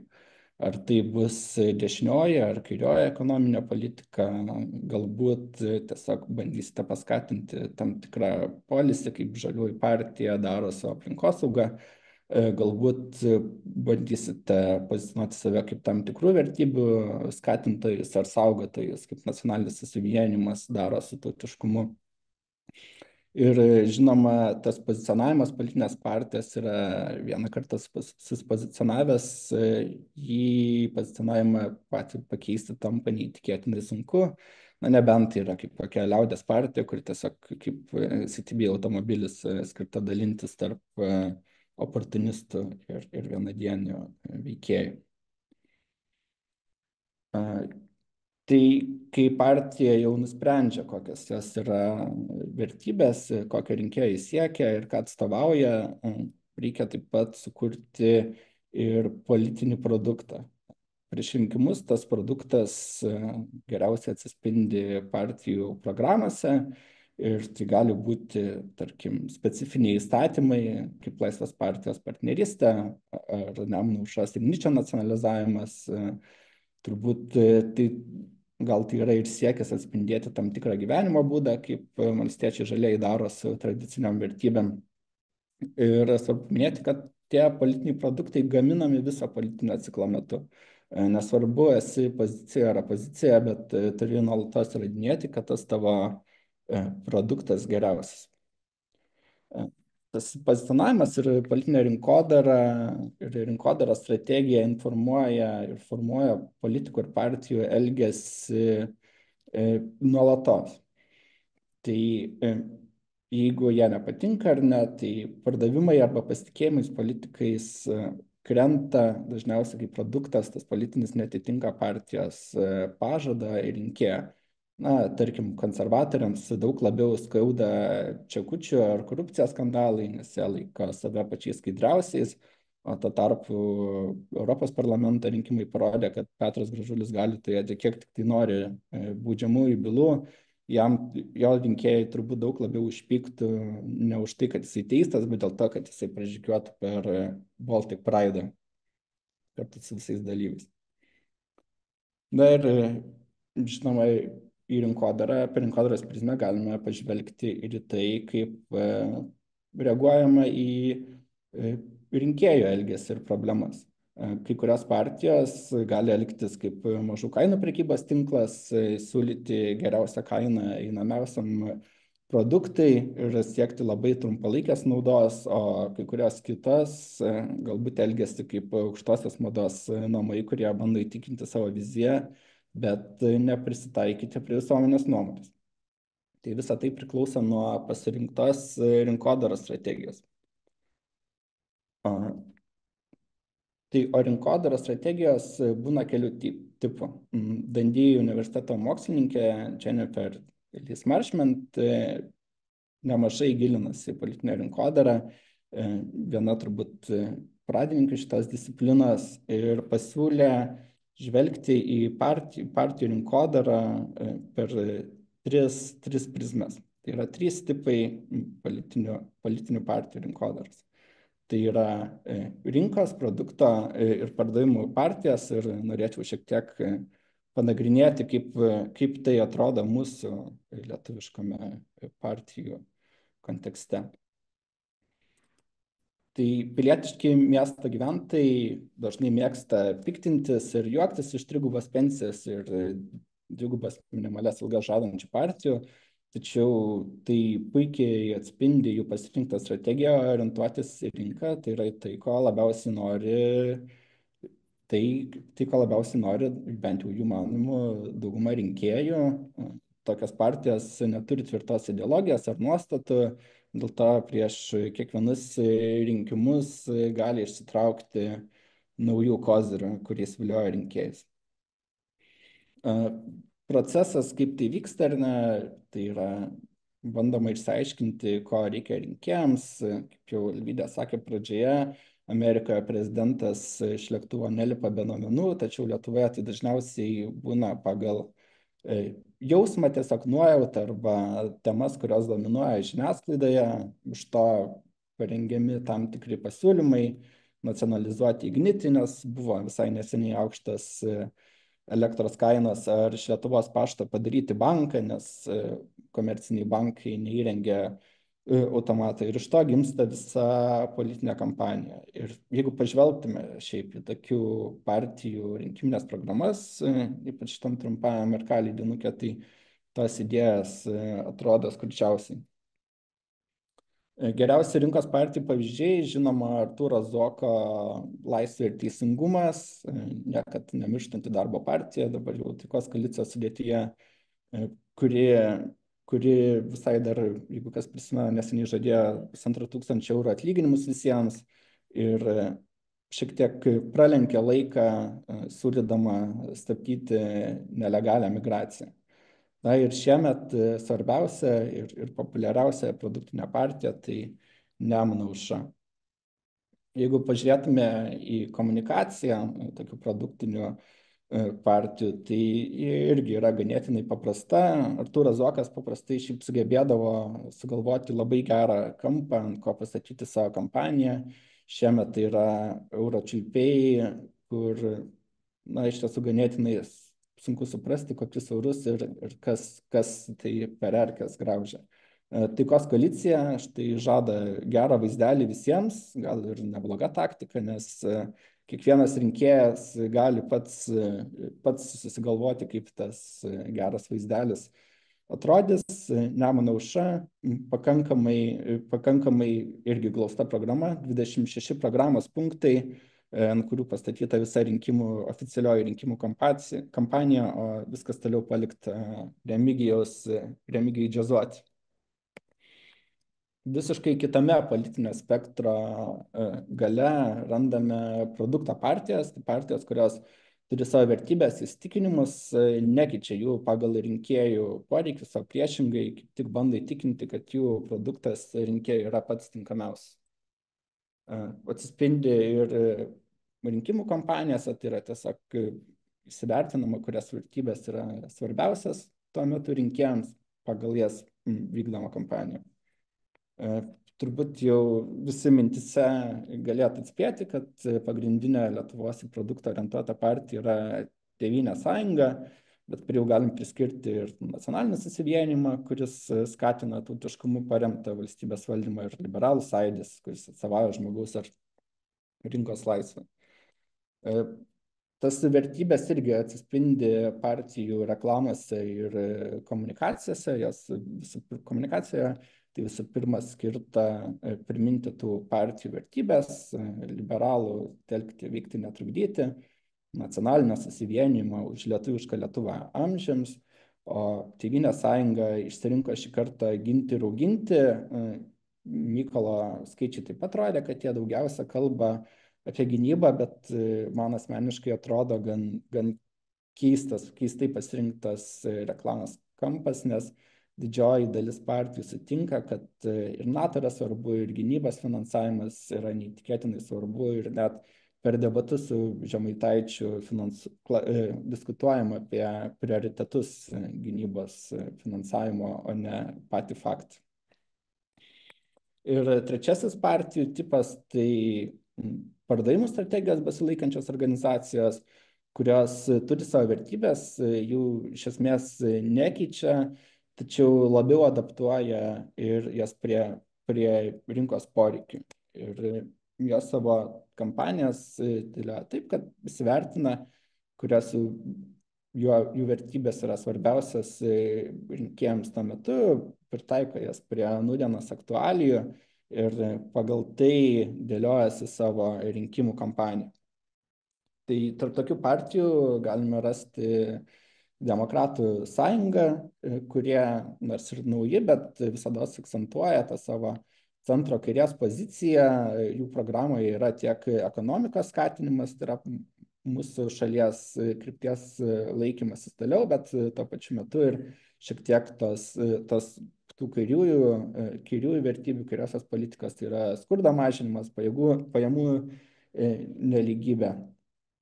Socialdemokratai, žinoma, kairiosios vertybės, ir tai atsispindi jų visai kampanijoje ir labai ilgoj programai.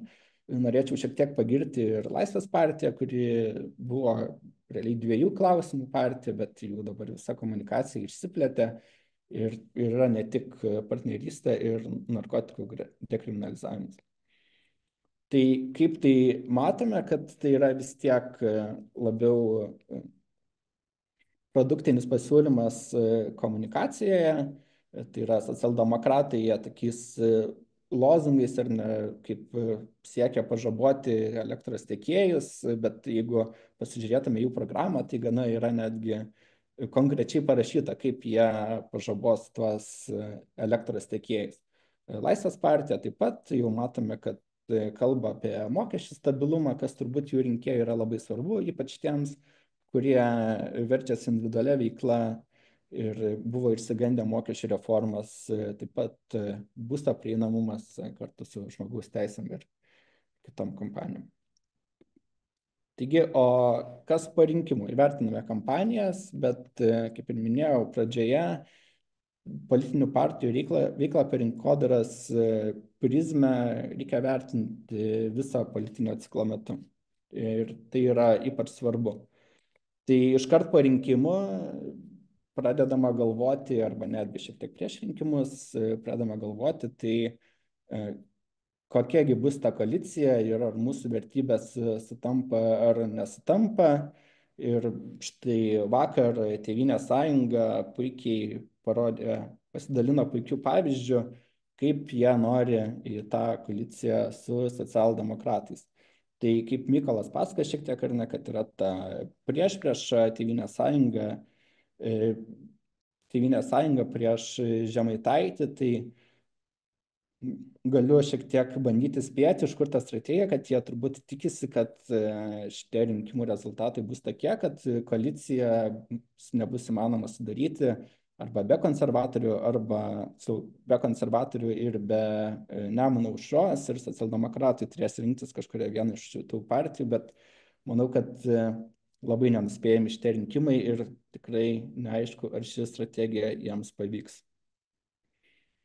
Žinoma, rinkodarą reikia pasitelkti ir siekiant teisėkūros tikslų, nes darbas tiek parlamente, tiek savivaldybių tarybose yra nuolatinis kompromisų ieškojimas, tai tą savo produktą norimą politinį reikia parduoti ir kitiems politikams, kaip turbūt kelis neįvykusius pavyzdžius iš kitos kadencijos galime įvardinti partnerystę ir lengvųjų narkotikų dekriminalizavimą, kurie buvo labai svarbus Laisvės partijai, bet dėja visuomenėje šios temos tapo šiek tiek toksiškas ir to produkto parduoti savo koalicijos partneriams nepavyko. Antrasis pavyzdys - tai mokesčių reforma, kuri irgi buvo labai ilgai gaminamas šitas politinis produktas, bet kai jis jau pasirodė, tai nebuvo parduotas nei visuomeniai, nei koalicijos partneriams. Tuo pačiu metu reikia politinė rinkodara skirta ir pakeisti visuomenės nuomonę arba elgesį. Ta labiau matome gal vykdančiosios valdžios veikloje. Ministerijos išleidžia tikrai nemažai pinigų siekiančios paveikti piliečių elgesį arba siekiančios pristatyti savo darbus ir naujas tvarkas ir jų įmonių veiklą. Taigi, apibendrinant, nors mes turbūt skaitome VTF įrašus Facebook'e, dažnai juokiamės iš keistų kandidatų reklamų ar pasisakymų, bet kiekvienas toks pasisakymas, kiekvienas tas interviu ir žinutė turi tam tikrą rinkodarinę logiką, kuri galbūt tiesiog skirta ne visiems, kurie atkreipė į tai dėmesį, bet norėčiau ir paprašyti nebūti cinikais. Politinė rinkodara pasitelkiama siekiant pakeisti pasaulį pagal politikų įsitikinimus. Ir rinkimuose mes nusprendžiame, kurie tie įsitikinimai mūsų valstybei yra labiausiai priimtini. Todėl kviečiu nepamiršti, nepatingėti ir nueiti balsuoti jau šią savaitę ir už 2 savaičių antrajame ture. Ačiū uždėmesi, mane galite pasiekti ir LinkedIn. Ačiū, Dominikai. Turiu pirmą klausimą. Kas tave patį labiausiai nustebino šių metų Seimo rinkimų kampanijoje? Aš jau gal mes niekas tose kampanijose nenustebina, bet gal tas vat, konservatorių prieš pastatymas savęs Remigijui Žemaitaičiui ir ta nuolatinė kova atrodo šiek tiek keistai, nes tikėjau, kad bus taip karšta. Taip, ir kadangi nedalyvausiu diskusijai, tai tavęs paklausiu turbūt pagrindinio klausimo šio renginio. Tai ko politikai galėtų pasimokyti iš ir verslo marketingo ir atvirkščiai, ko verslas gali pasimokyti iš politikos marketingo? Labai geras klausimas. Politikai turbūt galėtų pasimokyti iš verslo nuoseklumo ir kūrybiškumo. Manau, kad tai tos priežastis, kodėl tos rinkimų kampanijos yra nuobodžias, jos iš tiesų yra ir galėtų būti politikai šiek tiek kūrybiškiau galėtų žiūrėti į savo kampaniją, ko galėtų verslas pasimokyti, tai turbūt tas nuolatinės kaitos ir virsmo politikai tikrai daug greičiau, bent kai kurie ir greičiau ir dažniau keičiasi pristaikydami prie rinkas. Ačiū tau už klausimą ir už dalyvavimą. Ir toliau kviečiu jūs į diskusiją politika, marketingas ir rinkimų kovos. Primenu, kad užduoti klausimus galite chat mygtuko pagalba. Ir trumpai pristatau diskusijos dalyvius. Tai Blue, Yellow ir Tech City komunikacijos vadovas Karolis Žukauskas, Pablo Root Peterson Group vyresnysis viešų reikalų konsultantas Gintautas Dulskas, Pablo Red Peterson Group partneris ir valdybos pirmininkas bei Repsense bendraįkūrėjas ir vadovas Mykolas Katkus. Ir labai džiaugiuosi, kad šią diskusiją moderuoja profesionalas ir pats galintis būti toje pačioje kėdėje, tai tikiuosi, kad pridės ir savos nuomonės ir minčių. Tai yra pristatau Fabula Root Peterson Group kūrybos rašymo vadovą Aidą Puklevičių. Taigi, Aidai, moderatoriaus rolė yra tavo. Geros diskusijos. Sveiki visi žiūrintys šitą transliaciją, sveiki kolegos diskusijos dalyviai. Tai aš pradėsiu nuo tokio vieno mažo palyginimo. Populiarus anglų rašytojas Richardas Osmanas viename podcaste turėjo atsakinėti apie savo populiarią romanų seriją Thursday Murder Club. Ir podcasto šeimininkas jam paklausė, man atrodo, kad čia sėkmė susijusi su tuo, kad nepaprastai gražiai susipina eidžizmo problemos šitoje visuomenėje kartu su visuomenės nepasitikėjimo valdžios struktūromis ir prie to prisideda eskapizmas, norint pabėgti iš to. Osmanas pasiklausė ir sako, šiaip aš tiesiog norėjau parašyti romaną, kurį žmonės pirktų.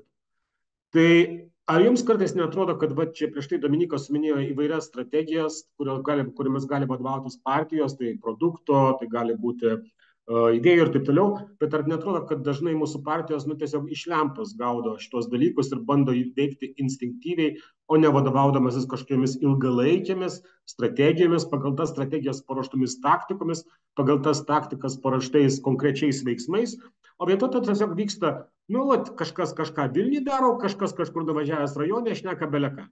Tai kokia jūsų nuomonė vis dėlto apie tai? Nes aš po to permėsiu dar kitą klausimą, kad netgi didžiame pasaulyje, toli nuo Lietuvos, toli gražu ne visuomet šitas dalykas remiasi kažkokiais super duper genialiais nustrateguotais planais.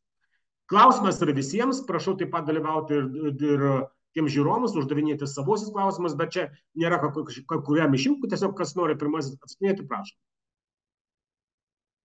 Gerai, aš galiu. Taip. Labas visiems. Tai yra.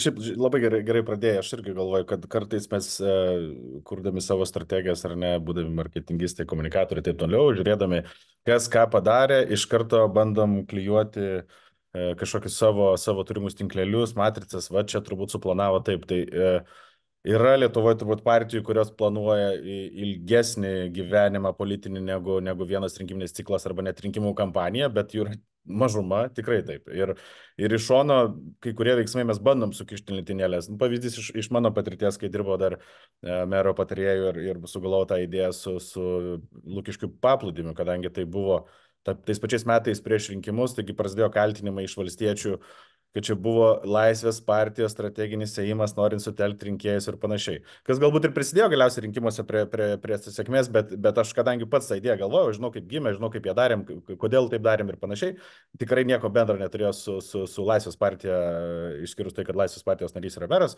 Tai vat, iš šono žiūrint, turbūt, kažkam atrodė, kad čia galbūt labai strategiškai gerai laisviečiai sugalvojo ir padarė. Ne, to nebuvo. Tai taip pat dabar žiūrint į kai kurios reiksnius, ypač politikus, ar ne, mes galvojam, kad jie strategiškai ten žino, kur žinutės kokias įdėti, kada kalbėti, bet dažniausiai tai yra tiesiog gaudimai progų išstoti, gauti eterio, politikams duona yra eteris ir negalvojant, kaip tą eterį panaudosi, tiesiog aklai bandai jį gaudyti ir šnekėti. Ir dažniausiai taip, bet ne visada, tikrai ne visada. Turite kas nors nuomonių oponuojančių? Aš turiu oponuojančią nuomonę, prisiminiau žinatės Aurelijų Katkevičių.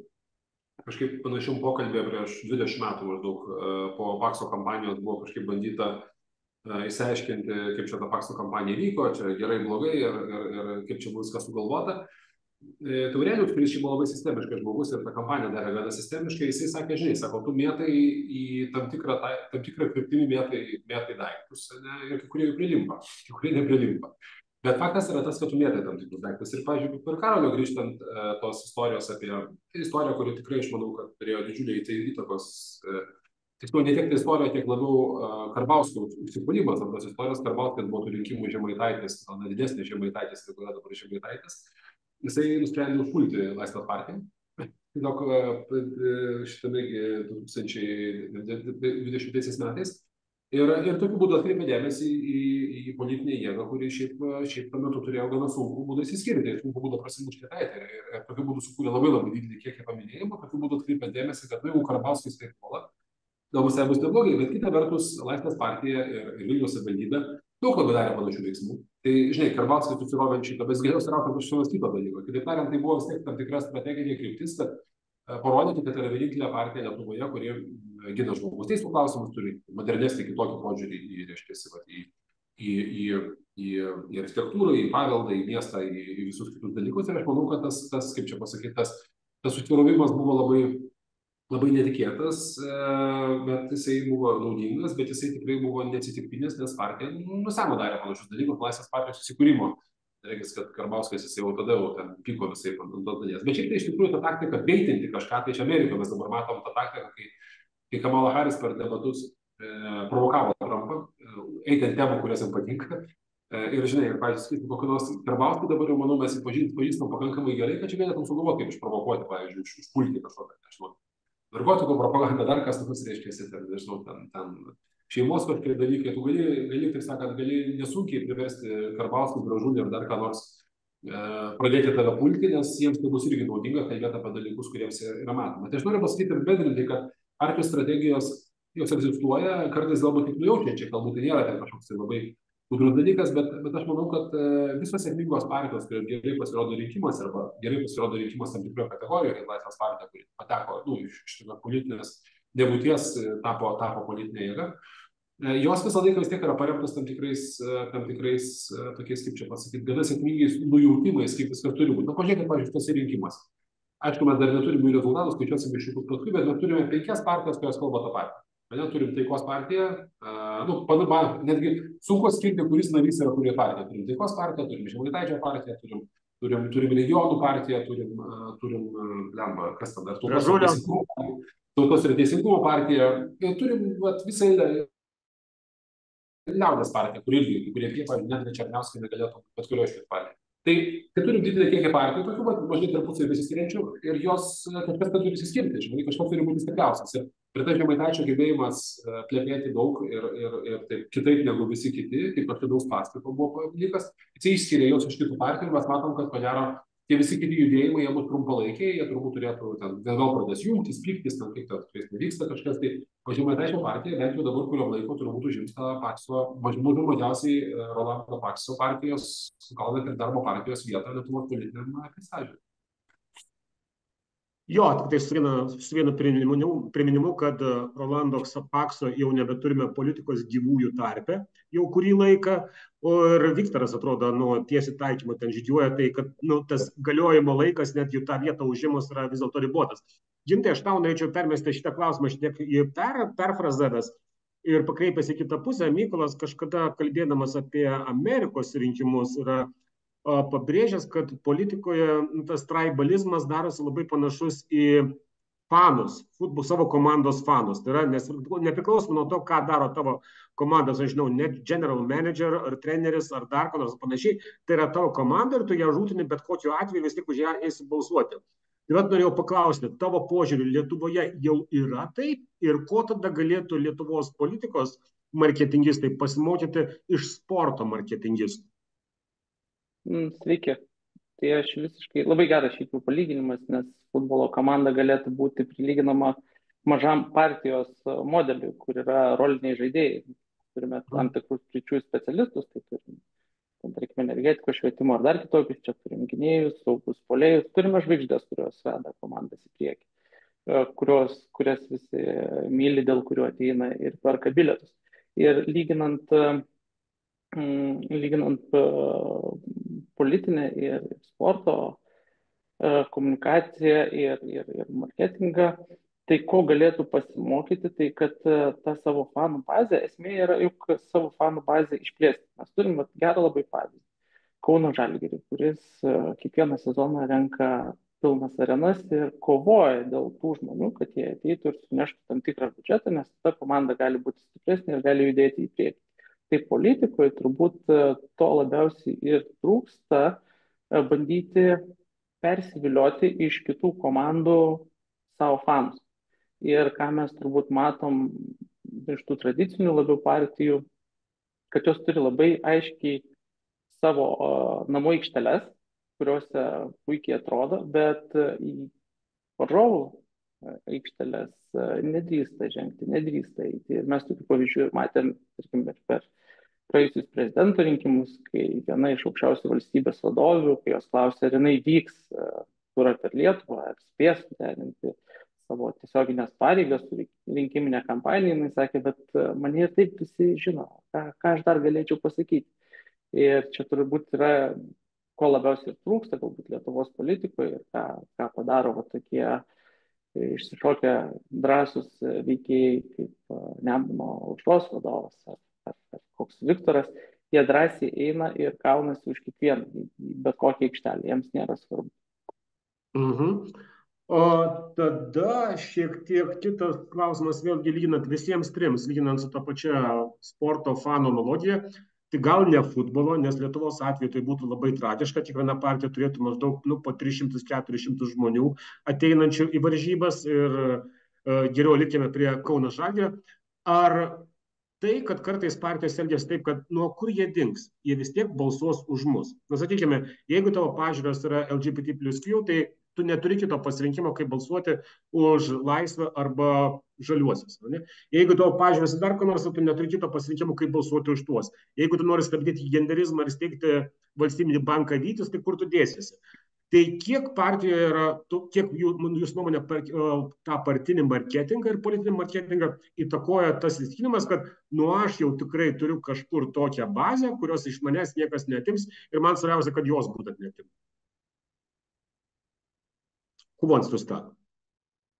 Aš manau, kad tokio mąstymo iš partijų tiesiogiai galbūt ir nėra. Gal lyginant, tarkim, su sporto klubais, su verslu, su bet kokios organizacijom, kurios turi kažkokią aiškesnę struktūrą ir komunikuoja žmonės, kurie turi komunikuoti, suderinamas pozicijos ir panašiai.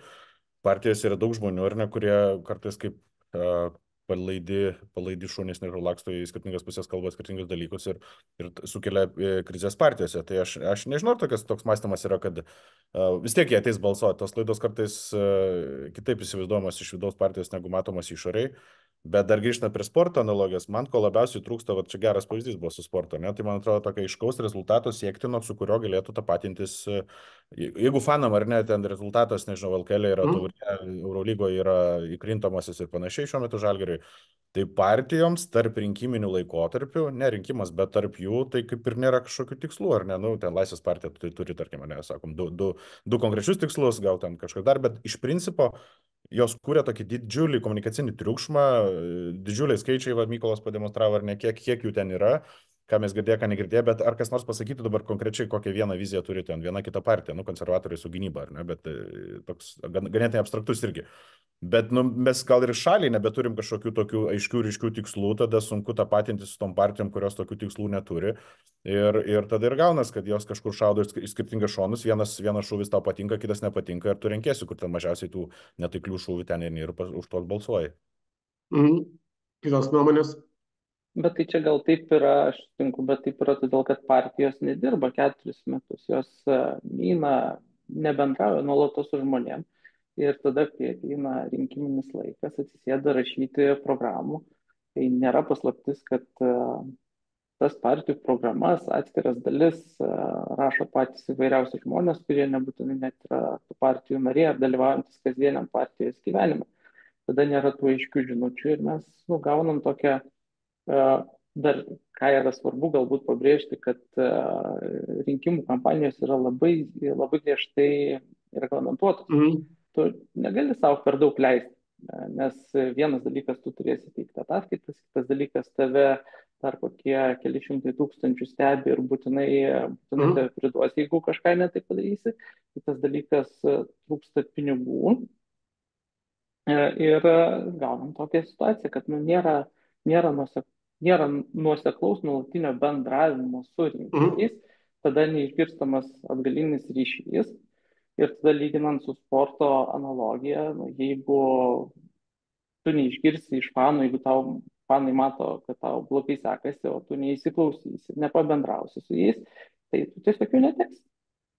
Čia arba dar darant analogiją ne tiek su sportu, tiek su verslu, kad tu užuot iš pradžių paleidęs alfa versiją testavęs, tada beta versiją testavęs, gavęs klientų atsiliepimus ir galų gale paleidęs galutinį produktą, kurį palaikai ir remi 4 metus, vietoj to tu paleidi vienkartinę tokią kampanėlį ir tada tiesiog tą gauni.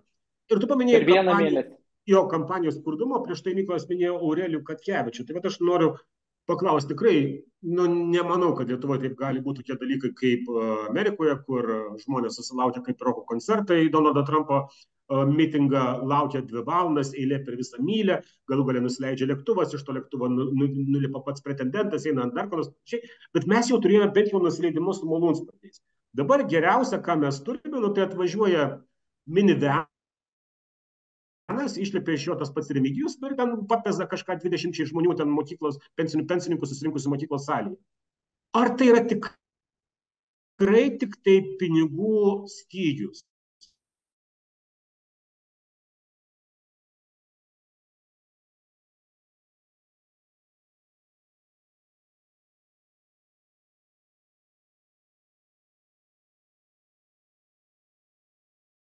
Žiūriu į Kačiūną, Laurynas, man patinka, nepatinka, bet tu matai žmogų, kuris nori valdyti, stengiasi valdyti, daro dalykus ir komunikuoja, stengiasi. Ir tai yra politikų elgesys. Tai yra normalus politikų elgesys. Kažkada toks buvo Artūras Zuokas, kažkada toksai buvo Gabrielius Landsbergis pradžių karjeros, kažkada toksai buvo Uspaskichas, kažkada buvo Paksas, daug yra politikų, kurie dalyvavo, galbūt vėl laisviečiai buvo tokie prieš kurį laiką. Kas dabar truputėlį matosi, kad tas, tarkim, pas mus kažkaip tai turbūt tos Skvernelio tokios antros kadencijos dalies laikų, Šimonytės laikų, pas mus vyrauja politikai, kurie nelabai nori valdyti.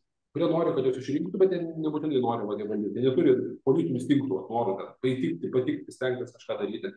Ir tas, manau, yra susijęs dalies su to, kad Lietuvos politinė sistema yra labai nusistovėjusi. Andrius Kubilius kažkada padarė pratimą, kuris Andrius Kubilius, kaip čia istoriškai, šiek atsimtus labai nekentė komunikacijos politinės, labai nepatiko. Ten debatai faina, bet visą kitą labai nepatikdavo.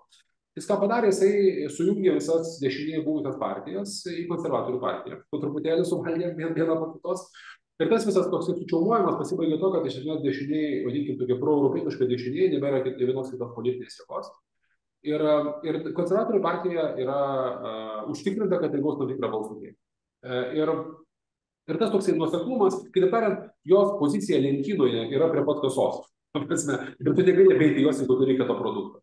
Ir dėl tos priežasties žmonės nejaučia didelio, kaip čia pasakyti, ta partija nekovoja dėl kiekvieno balso. Nu, įsivaizduokit, yra partija, kuri turi aiškius nugalėtojus, aiškius šių metų privalumus. Tai ekonomika jos yra puikiai Lietuvos ekonomika, palyginus su bet ko puikiai.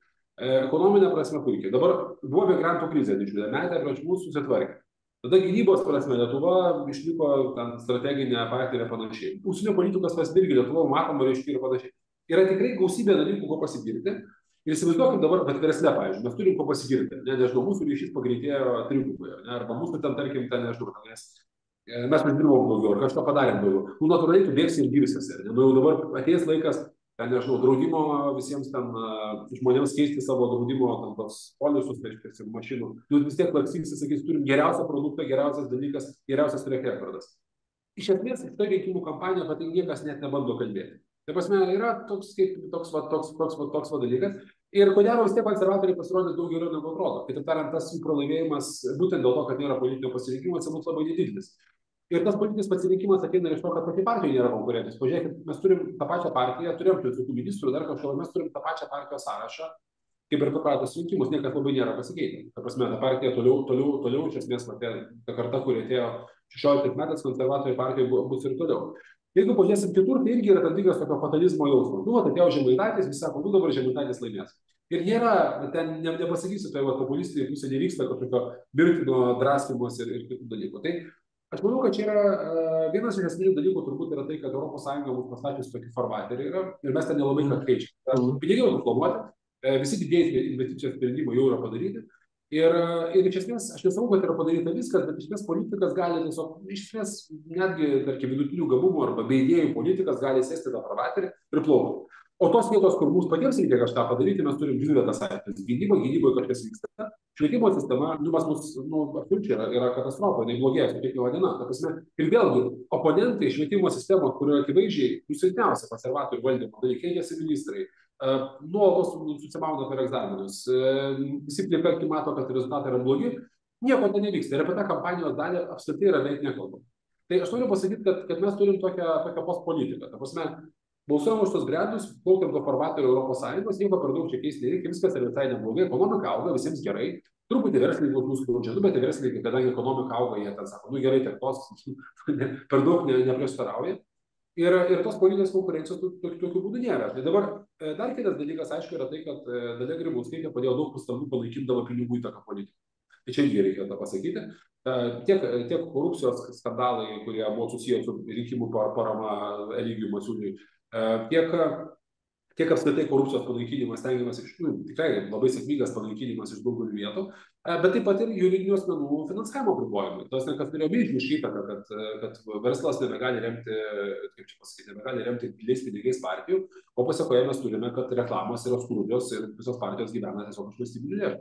Tai tiesiog visas tas sukuria tokia, man atrodo, tokia, aš nežinau, gal čia mūsų visai gerai būtų jaunai demokratija toks laikas, bet iš principo toksai spaudos fazės, toks visi juda labai labai lėtai.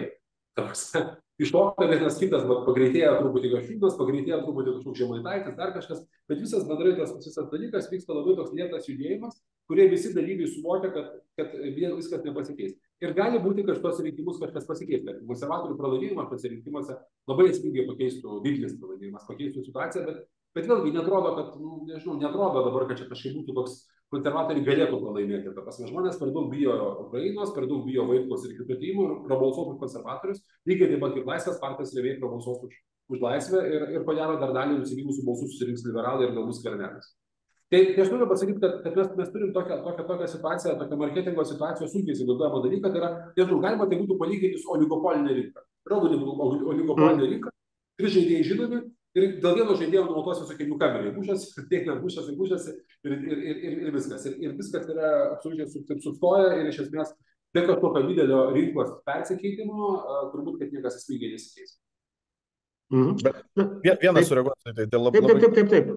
Dėl aistros nėra politikoje, bet jo, labai teisinga pastaba ir kodėl to nėra, nes tiesiog politiko profesija kaip po tokia tapo, labiau turbūt pajėgos objektų, ar ne, nu, nežinau, motivacija finansiškai ten neturi kažko, privatumą prarandi, tave gali drožti žiniasklaida, gali drožti Facebookas už realias ir nerealias nuodėmes, ten tampa tavo šeima ir panašiai ir panašiai. Tai, man atrodo, atsinaujinimo ne tik tai, kad ir partijos nebesikūrė kažkokios konkurencinės, bet tiesiog žmonių net partijų vidose, jeigu pažiūrėsim 2016, 2020 metų sąrašus ir dabartinius, nu, didžiosios partijos turbūt, nežinau, top 10, turbūt kokie 7 veidai iš 10 yra tie patys per 8 metus. Tai nėra norinčių eiti į politiką ir ypač į svarbiausius postus. Aš mačiau, kaip Remigijus Šimašius bandė privilioti įvairius asmenys į Vilniaus mero įpėdinį, kaip ir rinkimuose dalyvauti. Tai labai aiškus argumentai buvo ten. Aš neaukosiu to, aš nenoriu eiti dėl to. Nu, tai tiesiog, bet kol pas mus politikas, nežinau, ar įmanoma tai pakeisti, bet kol bus toksai, nu, nežinau, ir neprestižinis, ir kažkoks pajokos vietoje, tol gaunas, kad mes atsinaujinimo ir neturėsim. Nu, čia jau daugiau didesnis klausimas, kurie yra išeinantis iš mūsų diskusijos ribų, kur tikrai neatsisime, nes čia susijęs ir su valstybės sąranga, ir su visuomeniniais procesais vykstančiais, o aš bandau vis tiek tada sugrąžinti link to vadinamojo marketingo. Tai tada dar vienas klausimas, kuris yra tikrai ne tik mūsų politikoje, bet ir tarptautinėje politikoje, nors ir pas mus ryškiai matomas. Ir šito fenomeno rizikos ir potencialai. Tai yra, kai asmeninis brandas yra sutapatinamas su partijos brandu. Tai yra, kad partija neįsivaizduojama be kažkokio asmens, o savo rašto asmuo neįsivaizduojamas be kažkokios partijos. Kiek tame yra rizikų ir kiek tame yra atvirkščiai privalumų? Tai rizikos čia yra tik tais kokių 4 arba 8 metų maždaug, kaip rodo mūsų patirtis. Kai atsiranda, susitapatina ir iš principo dingsta, bet tos tradicinės partijos, jos lieka, jos tiek jau truputį normalizavus yra situacija ir jeigu mes, tikėtina, kad po šitų rinkimų gal matysim, kad bus socialdemokratai, bus konservatoriai ir bus liberalai, kurie bendrai kartu sudėjus turės ten, daugmaž per 4 partijas gal, kažkur panašiai tų balsų, kas bus gerokai daugiau negu pusė visų Seimo mandatų. Tai to stabilumo jau yra ganėtinai daugiau ir tie išsišokėliai, kurie, čia gal reikėtų pabrėžti, kad labai dažnu atveju naujų politinių tokių veikėjų atsiranda per konfliktą. Ir tik per konfliktą jie sugeba ateiti. Tai paskutinis pavyzdys yra labai geras, kad tu gali siūlyti kokias nori idėjas, bet jos gali būti pačios nuostabiausios ir geriausios, bet tai nėra taip įdomu žmonėm kaip nuolatiniai konfliktai. Mano giliu įsitikinimu, tai tarkim mūsų aukščiausio šalyje renkamų pareigūno antra kadencija yra būtent per konfliktą su valdančiaja koalicija, nes kitom tai vargu ar būtų tai buvę. Na gerai, o tada kitas pavyzdys, tas pats, kuris dažnai linksniuojamas šių rinkimų kontekste, Žemaitaičio pavyzdys, kuriame pablusinėjus jo sąrašą, tikrai ten nieko nerasi, ten praeini Širinskienė ir baigėsi tas faktiškai sąrašas, ir po to prasideda tai, ką celebretis atėjęs į restoraną atidarymą, pamatęs kitus svečius, ką čia per naunėjimų prisikvietė. Tai tas pavyzdys, ar gali vienas žmogus ir kiek ilgai jis gali išvaryti ir padaryti tai reiškiniu politikų? Tai Žemaitaitis yra, aš norėjau pasakyti, Žemaitaitis yra fenomenas, ta prasme, kaip aš šitus pasakytas buvo fenomenas, Žemaitaitis gal net labiau, nes jisai kol kas sugebėjo, žiūrėsim, dėl daug balsų, bet kol kas sugebėjo vieną savo charizmos dėka, tik tą Šilutę pradžioje laimėjo, prisimenu, kas atėjo politinę karjerą, jis laimėjo Šilutę, kur buvo Balčyčio ilgą laiką tokia tėvonija, sėkmingai labai, tiek jisai, kiek jis norėjo tų rinkimų balsų, čia tiek jisai susirinkdavo visą laiką, turėjo nesėkmingą labai tą tokį susiėjimą su Zuoku ir su Paulauku, bet iš jo išsprūgęs, gerai, greitai pradėjo tokiai tvarkytis. Tai, žinai, čia yra tiesiog žmogus charizmos ir tokios, nežinau, jis tikrai toks, kaip čia pasakyti, labiau apie Trumpą panašus Lietuvos kandidatas, nebūtų antisemitas, tai sakytum, dar ir sutriktų, kad Trumpą, bet dabar jau Trumpų niekada nebesusitiks. Net tai susitikinėja Trumpas su antisemitais, tai čia tą reikia susąmoninti ir, sakai, niekur jis nenuvažiuoja, būdamas tokių pažiūrų.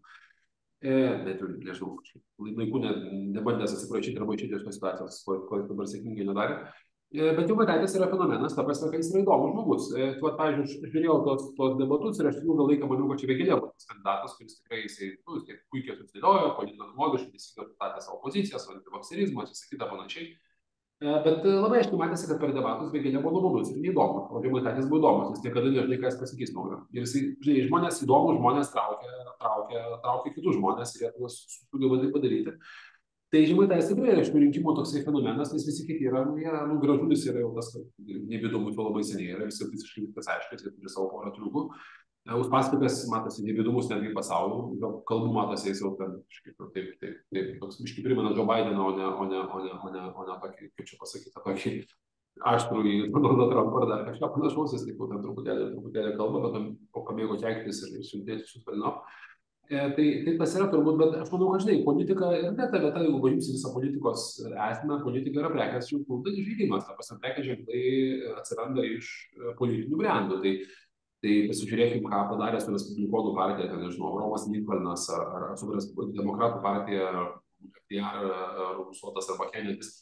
Tai tie asmeniniai brandai visą laiką būna didžiausi, netgi toj pačioj karalystėje, kur čia tarsi tavo demokratija tokia ramesnė yra, bet ir ten pačiai, Boris Johnsono ir Starmerio leiboristai, yra labai aiškus, kaip politikas įtakoja tą visą partiją. Ir mes, kaip čia pasakyti, sakydami, kad ypatingai gyvenant dabar socialinių tinklų tokios personalizacijos eroje didelėje, manyti, kad politikoje tos personalizacijos nebus, manau, čia yra labai kvailas dalykas. Ta prasme, nebus taip, tikrai nebus taip, kad mes dabar čia kažkaip būsim visi įsitikinę vienos arba kitos blogos atstovai.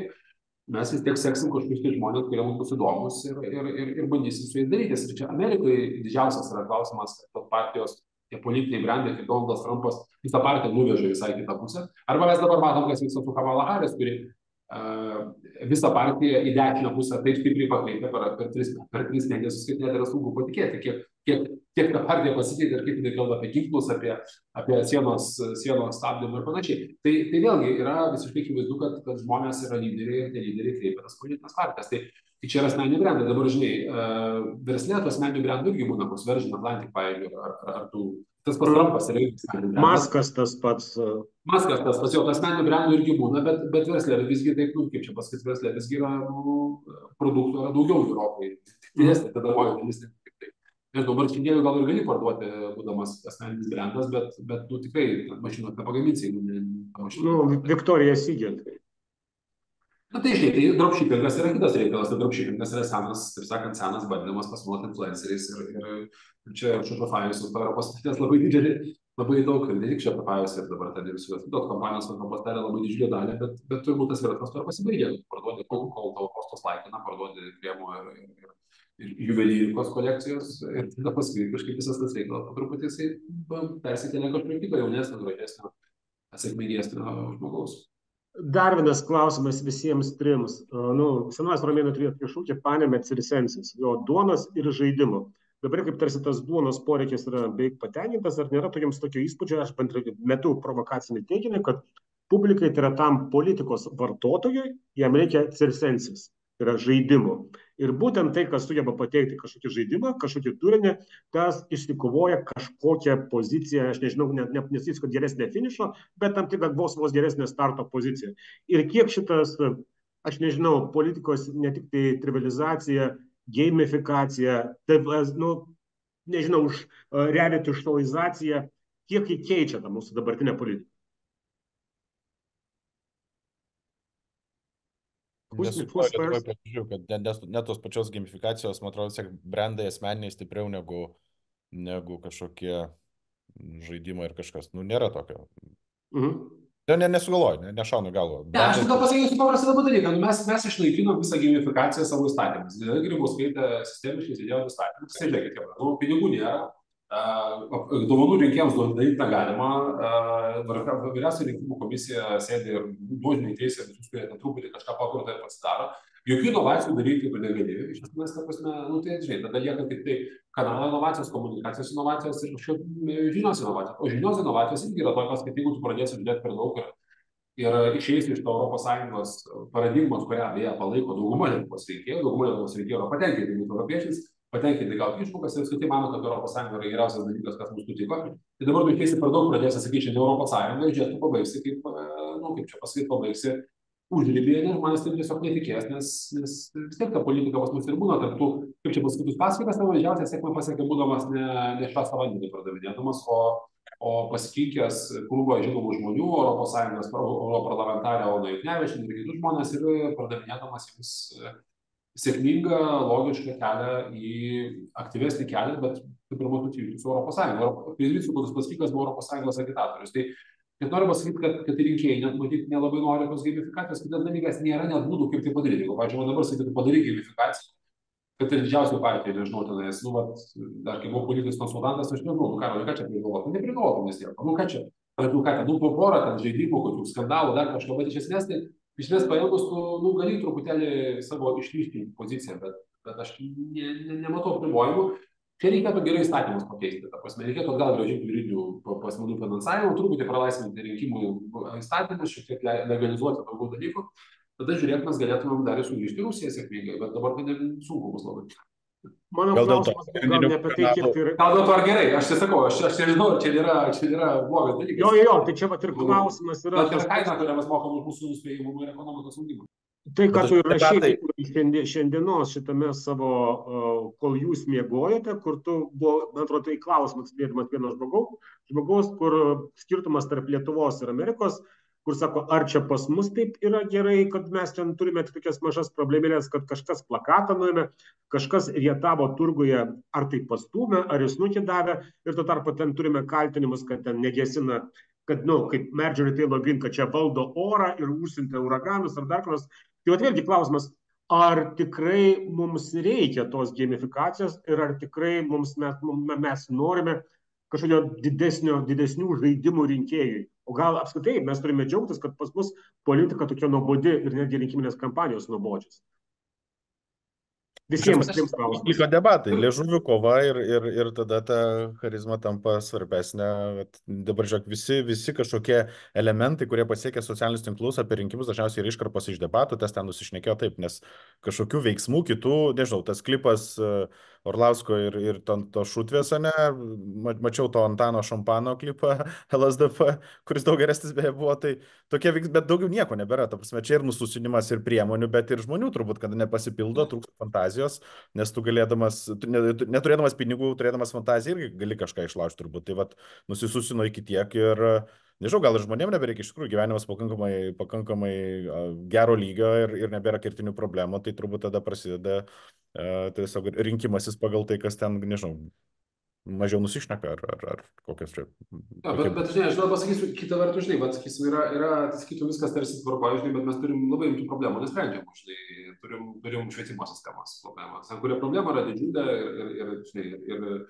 ir dabar tai jaučia jau visi, tai nebėra kažkokia tolimesnė problema, kad matematikos įgūdžiai krenta, dabar mes turim ir naują verslą, ir naują ekonomiką, tai visi supranta, kad yra visi ir nugalė, šiaip jauti tiesiog, kad viskas laikosi ant tokių antnarlių, reiškiasi.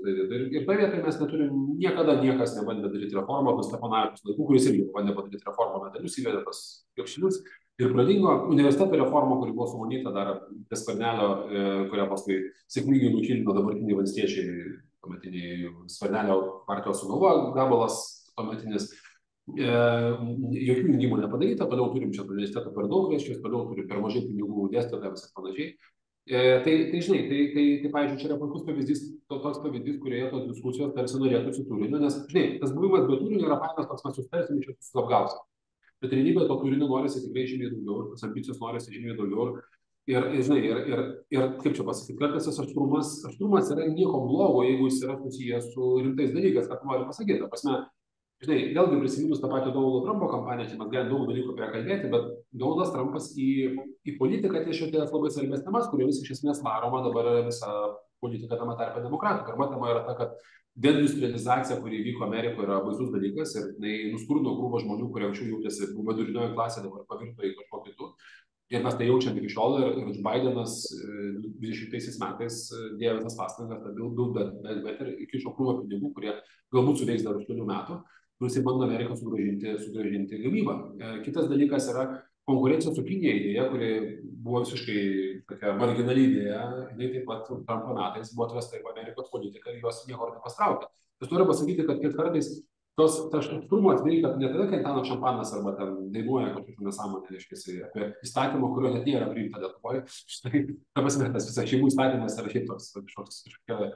Kaip tu gali kovoti, laimėti rinkimus prieš kažką, ko Lietuvoje nėra. Tai Lietuva būtų priėmę, bet tas partinis įstatymas dabar čia net jau nieko nepadarė. Ta prasme, visi susiparalyžavo, prezidentas priėmė, visi pasimuvo, nieko nebuvo absoliučiai Lietuva padaryti. Tai žinai, aš noriu pasakyti, kad aštrumas yra gerai, jeigu turi apie ką būti aštrus. Jeigu tu turi, tarkim, nežinau, regionų klausimas, švietimo klausimas. Yra realių problemų, kur Lietuva tikrai važiuoja, kaip čia paskaitai, pateks į mažų pajamų spąstus ir mes turėsime stagnaciją, pasiekę savo tam tikras kalbas. Bet apie tai niekas nekalba ir niekas nesistengia to daryti. Ir beje, Estijos politikoje aš noriu pasakyti, kad ten vis dėlto idėjų labai daug. Pavyzdžiui, Estija dabar turi tokią idėją, kuri yra labai agresyvi, bet ta idėja yra neturėti biudžeto deficito. Lietuvos ekonomistai sako, tai yra nesąmonė, bet jie neturi biudžeto deficito šiuo metu ir tai yra mintis, kuri yra pagrįsta to, kad mes negalim užkrauti savo vaikams savo dabartinio išlaidavimo, mes turim gyventi taupiai. Ir tai yra pakankamai, bet tai yra didelė mintis. Ir tai atsiranda iš to, kad Estijoje nuolatos iškyla ne kairiosios, bet liberalios partijos arba centristinės partijos, dešinės partijos, kurios nuolatos sujaukia tą rinkimų sistemą, atnešdamos naujų idėjų, naujos idėjos, naujo matymo, naujos kompetencijos, pritraukdamos naujų žmonių politiką, sukurdama politinį mobilumą, nestabdydama mobilumą, kaip tai darė, pavyzdžiui, konservatorių partijos pastaruoju metu, kai šiandien nepasikeitė žmonės, vėl matai tus pačius kandidatus einančius vėl toliau į parlamentą. Aš manau, kad tas agresyvumas yra gerai, kai daromas yra vardan tikslo, vardan idėjos, o ne vardan to, kad kažkaip pavarysim rinkėjų, pateksim į parlamentą. Nu, tai čia turbūt tai Nėra kartais. Dėl to paties švietimo, tarkim, tai viena partija ir dabar nieko nesiūlo. O nesiūlo turbūt todėl, kad nežino, ką siūlyti, o nežino, nes nėra ekspertų, kurie galėtų iš tikrųjų, o tie ekspertai nežino, ar neteina į partijas, nes neturi resursų, noro dalyvauti, arba mes neturim Lietuvoje iš tikrųjų kažkokio, nėragi think tankų, būtų partijos su savo think tankais, galėtų, nežinau, analizuoti užsienio pavyzdžius. Ir tada čia vėl įsisuka, nes tam reikia pinigų, tam reikia žmonių, nei to mūsų partijose nėra arba nebėra. Aš čia dar pridėsiu, taip, Gintai. Partijos think tankus jau yra pradėjusios teikti, tam, man atrodo, netgi kažkiek tai finansavimo tam gauna. Ir Karolis labai teisingai sako, kad neteina žmonės į partijas, tam tikras pozicijas, jie nenori eiti, bet aš sakyčiau, kad kiek atsimenu, dar didesnė galbūt problema, mano manimu, kalbant apie Lietuvos politinės partijas, kad nebėra aktyvių, skaitlingų, didelių jaunimo organizacijų, kurios veikia šalia partijų. Ir jeigu pasižiūrėtume iš tų jaunimo organizacijų, labai daug dabartinių politikos lyderių, kurie yra politikoje arba kažkur tai kitur, bet yra ganėtinai sėkmingi, labai daug žmonių yra praėję tą. Ir va čia yra didžiulė problema. Ir tas, jeigu dabar taip metais nepasakysiu, bet sakyčiau, kad pradėjo nykti panašiai tada, kai buvo apribotas partijų finansavimas. Tai čia šitos pusės turbūt yra labai blogai. Kita vertus, visiškai sutinku, ką man atrodo Karolis, irgi, kad mes tikrai norėtume, kad įvairūs veikėjai neaiškus, neaiškiom idėjom ir pasiūlymais galėtų gauti labai daug pinigų ir susirinkti labai daug balsų. Tai čia lasdas su tiem galais. Na, čia vėlgi vartojant analogiją tarp verslo ir politikos, mes tikrai norėtumėm, kad 80% mūsų reklamos rinkos užimtų marketinginiai veiksmai, kurios reklamuoja piramidinės schemos. Aš nežinau, Mavrodis, dar ko nors ir panašiai. Čia kaip analogija. Bet tu paminėjai būtent, kad trūksta jaunimo. Ir man labai įdomus faktas, kad du aktyviausi žmonės TikTok'e, kurį mes vis dar tradiciškai asocijuojame su jaunimu, nors man atrodo TikTok'as sensta taip pat sparčiai, kaip kažkada paseno Facebook'as, bet yra Gražulis ir Vaitkus. Ir kaip jūs galite paaiškinti šitą politinio marketingo fenomeną būtent TikTok'e? Ar tai jie pirmieji išgliaudė perskaitę, ar jie orientuojasi būtent į jaunimą, kaip lengviausiai pagaunama, pašaunama ir turite mažiausiai kritinio mąstymo įgūdžių, ar tiesiog taip gavos? Koks jūsų vertinimas?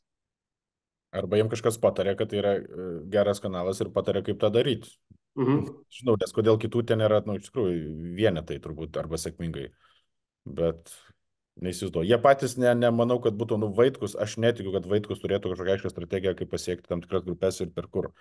Kažkur sudėliota yra matyti tą strategiją. Vaitkus tai vienareikšmiškai. Aš atsimenu tą nuostabą dėl Vaitkaus, kai pradėjau suprasti, kad Vaitkus visai čia blogai pasirodęs, kad eidė TikTok'ą, supranti, kad jis yra puikiai sudėlioti klipai, viskas vietoj padaryta, puikiai TikTok'o strategija. Tikrai Lietuvoje ir Lietuvos kitas TikTok'as yra dar labai naujas kanalas.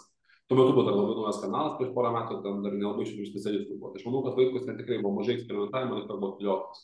Ir kalbos sudėliotas. Akivaizdu, labai tikiuosi, kad nors turėsim čia kokią nors rimtesnę videlę. O kalbant apie kitus, tai matai, dar kitas dalykas yra toksai, kad žmonės bando apeiti tos kanalus, kurios gali apeiti. Telegramas yra kanalas, kurį tu gali apeiti, ten, aišku, labai ribotos temos, arba narkotikai, arba karas, arba Ukraina, bet vis tiek yra pakankamai kanalas, kur tu gali apeiti cenzūrą ir nematyti nieko. Tas pats YouTube vis dar galima tenais turėti kažkokį savo mikro erdvę.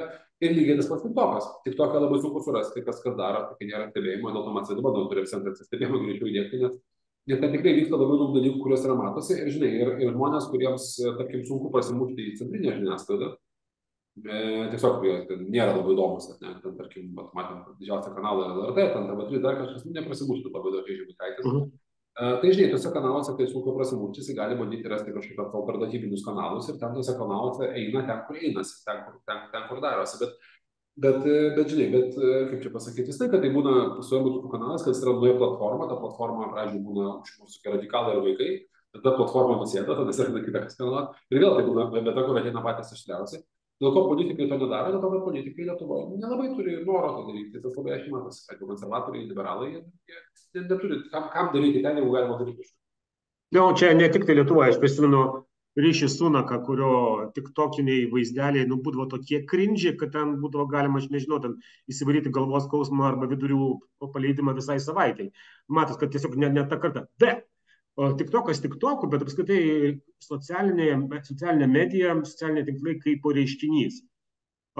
Visi mes sutarsime, kad jie atėmė vieną iš filtrų, kuris buvo politikų santykyje su rinkėjais, tai yra žiniasklaida. Žiniasklaidos filtrai dabar daug mažesni, daug turintis mažiau galios, daug daugiau reiškia tiesioginis bendravimas per socialinę žiniasklaidą, socialinę mediją. Ir kaip jums atrodo, ar mes jau esame pike šito perėjimo, ar vis dėlto dar daugiau tradicinė žiniasklaida, tą, ką Elonas Muskas vadinasi MSM, mainstream media, dar labiau praras savo reikšmę ir jau po to mes po socialinės medijos turėsime laukti kažkokio visiškai naujo fenomeno.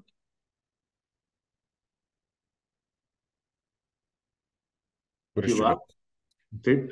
Aš tai manau, kad dar mes nepasiekėm piko, dar toli gražu, dar auga tas skaldymasis ir dar važiuoja socialinė medija, kuo toliau, tuo dar į mažas lentynėlės, kur paskui tos lentynėlės, kai tu panaršai pasižiūri, kas ten dedasi, tai baisu. Tai jeigu taip žiūrėt pagal tai, kaip vartojama pas mus žiniasklaida tradicinė, man atrodo, dar inkris, dar augs visi kiti kanalai, dėja. Mykolai? Aš dabar turiu kaip tik nesiniai skaičiavau, kiek tos medijos yra. Tai grubiai tariant per pusę, kaip čia, skirtingas tyrimas, negali lyginti, bet palyginkime. Sakė Butkevičius, tai vis tik tyrimai panašus yra savo esmė, tai tiek auditorija socialinės medijos dienos, tiek žiniasklaidos auditorijos yra gana panašios. Skirtingais kanalais. Kas labai įdomu, socialinė medija buvo įdomu, kad Discordas turi labai daug vartotojų, Redditas turi labai daug vartotojų, dienos auditorija pasiekiamumas. Kitos vietos tikrai sukuria pakankamai didelę žiniasklaidos dalį. Aš asmeniškai manau, kad turbūt tas susiliejimas tradicinės žiniasklaidos, tarkim, pavyzdžiui, portalai yra iš esmės imituoja socialinius tinklus. Jie tiesiog imituoja taip gerai, kad socialiniai tinklai nebėra tokie įdomus, nes socialinius tinklus, pavyzdžiui, Facebookas tampa labai nuobodus, nes daug dabar rašytojų išėjo. Kažkaip ilgai nerašiau apie Facebook'e ir kai pradėjau šitą Amerikos rinkimus, supratau, kad yra daug mažiau žmonių negu buvo prieš 10 metų. Negu šios aktyvių vartotojų, ta prasme. Tai labai matai per laikus, galų galia matai per komentuotojus, per turinį, per kitus žmonės, labai daug kas išties išėjo kažkokias kitas platformas. Ir taip pat matosi, kad socialinė žiniasklaida ir kitas dalykas, tekstiniai turiniai, jie pereina vis labiau į konservatyvesnės priemonės, tokias kaip portalai. O dabar jau pagrindas yra įvairūs video turiniai, kurie Instagram, TikToko, Snapchat'o ir Reels ir kažkur kitur aplinkų laksto. Tai aš asmeniškai nemanau, kad tas rodiklis labai smarkiai keisis, bet tiesiog ta konvergencija yra didžiulė. Delfis vis tiek formuoja savo antraštes pagal tai, kad žmonės lygiai taip pat kaip tai formuoja Facebookas ir automatiškai natūralu, kad daro 15 minučių, galbūt kai kas tam koks LRT viškį labiau gal turi redakcinės politikos. Bet esmė ta, kad mes tiesiog vis tiek gyvenam tokia atspindžių visuomenėje, kur vieni atspindžiai kūrė kitus atspindžius ir, žinai, nebėra skirtumo, ar tas dalykas bus parašytas socialinėje medijoje, ar bus parašytas Facebook'e, atotrūkio tarp jų turinio prasme nebėra. Tarkim, TikTokas turi atotrūkį vis dar didžiulį, bet atotrūkio didžiulio turinio prasme nebėra tarp to, kad pamatysi YouTube, ir to, ką paskaitysi Facebook, ir to, ką paskaitysi Delfi. Tai yra panašios temos pakankamai, bet yra Delfi tiesiog arba 15 minučių, arba LRT, arba kiti portalai, tiesiog bus mažiau skaityti.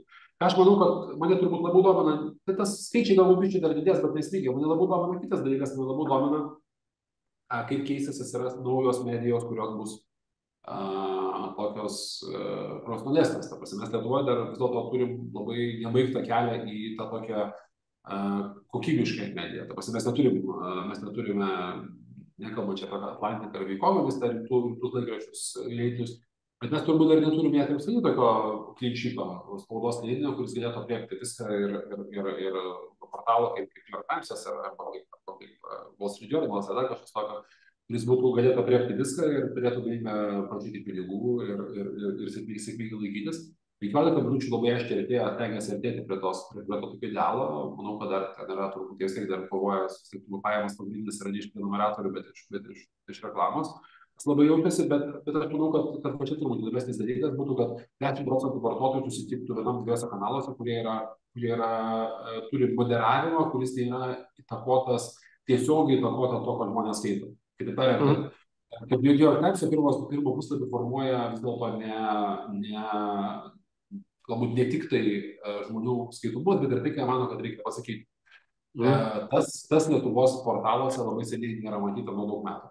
Na, kitas dalykas, man dar įdomu, kiek tas fenomenas, tos spaudos fenomenas laikysis, kiek mes dar kirsim tos medžius, kiek pasigaminsim tą popierių, sudėsime visiems pensininkams subsidijuodami paštą, nes šitai kaip absurdas yra, bet jisai vis dar kažkaip jautėsi, matysiu dėlės dėl to, kad valstybė nesugalvoja, ką daryti su kaimų inteligentais ir kažkaip kaimo arba mažų miestelių informacija, bet čia turbūt irgi yra 3-4 metų reikalas, kad tiesiog išvyks visą tą žiniasklaidą.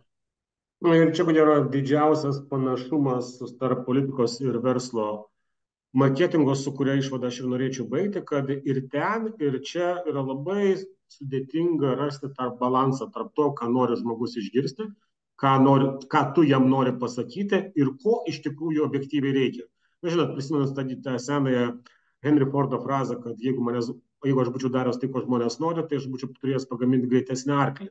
Nepasinto, kad reikia automobilio. Bet kad įtikinti žmonės, vėlgi, kad jiems reikalingas naujas kokybinis šuolis, tai irgi užtenka laiko ir vargo tą padaryti. Ir tai, ko gero, yra marketingistų duona. Nu tai ką, baigėme. Ačiū labai diskusijos dalyviams, Karoliui, Gintui ir Mykolui.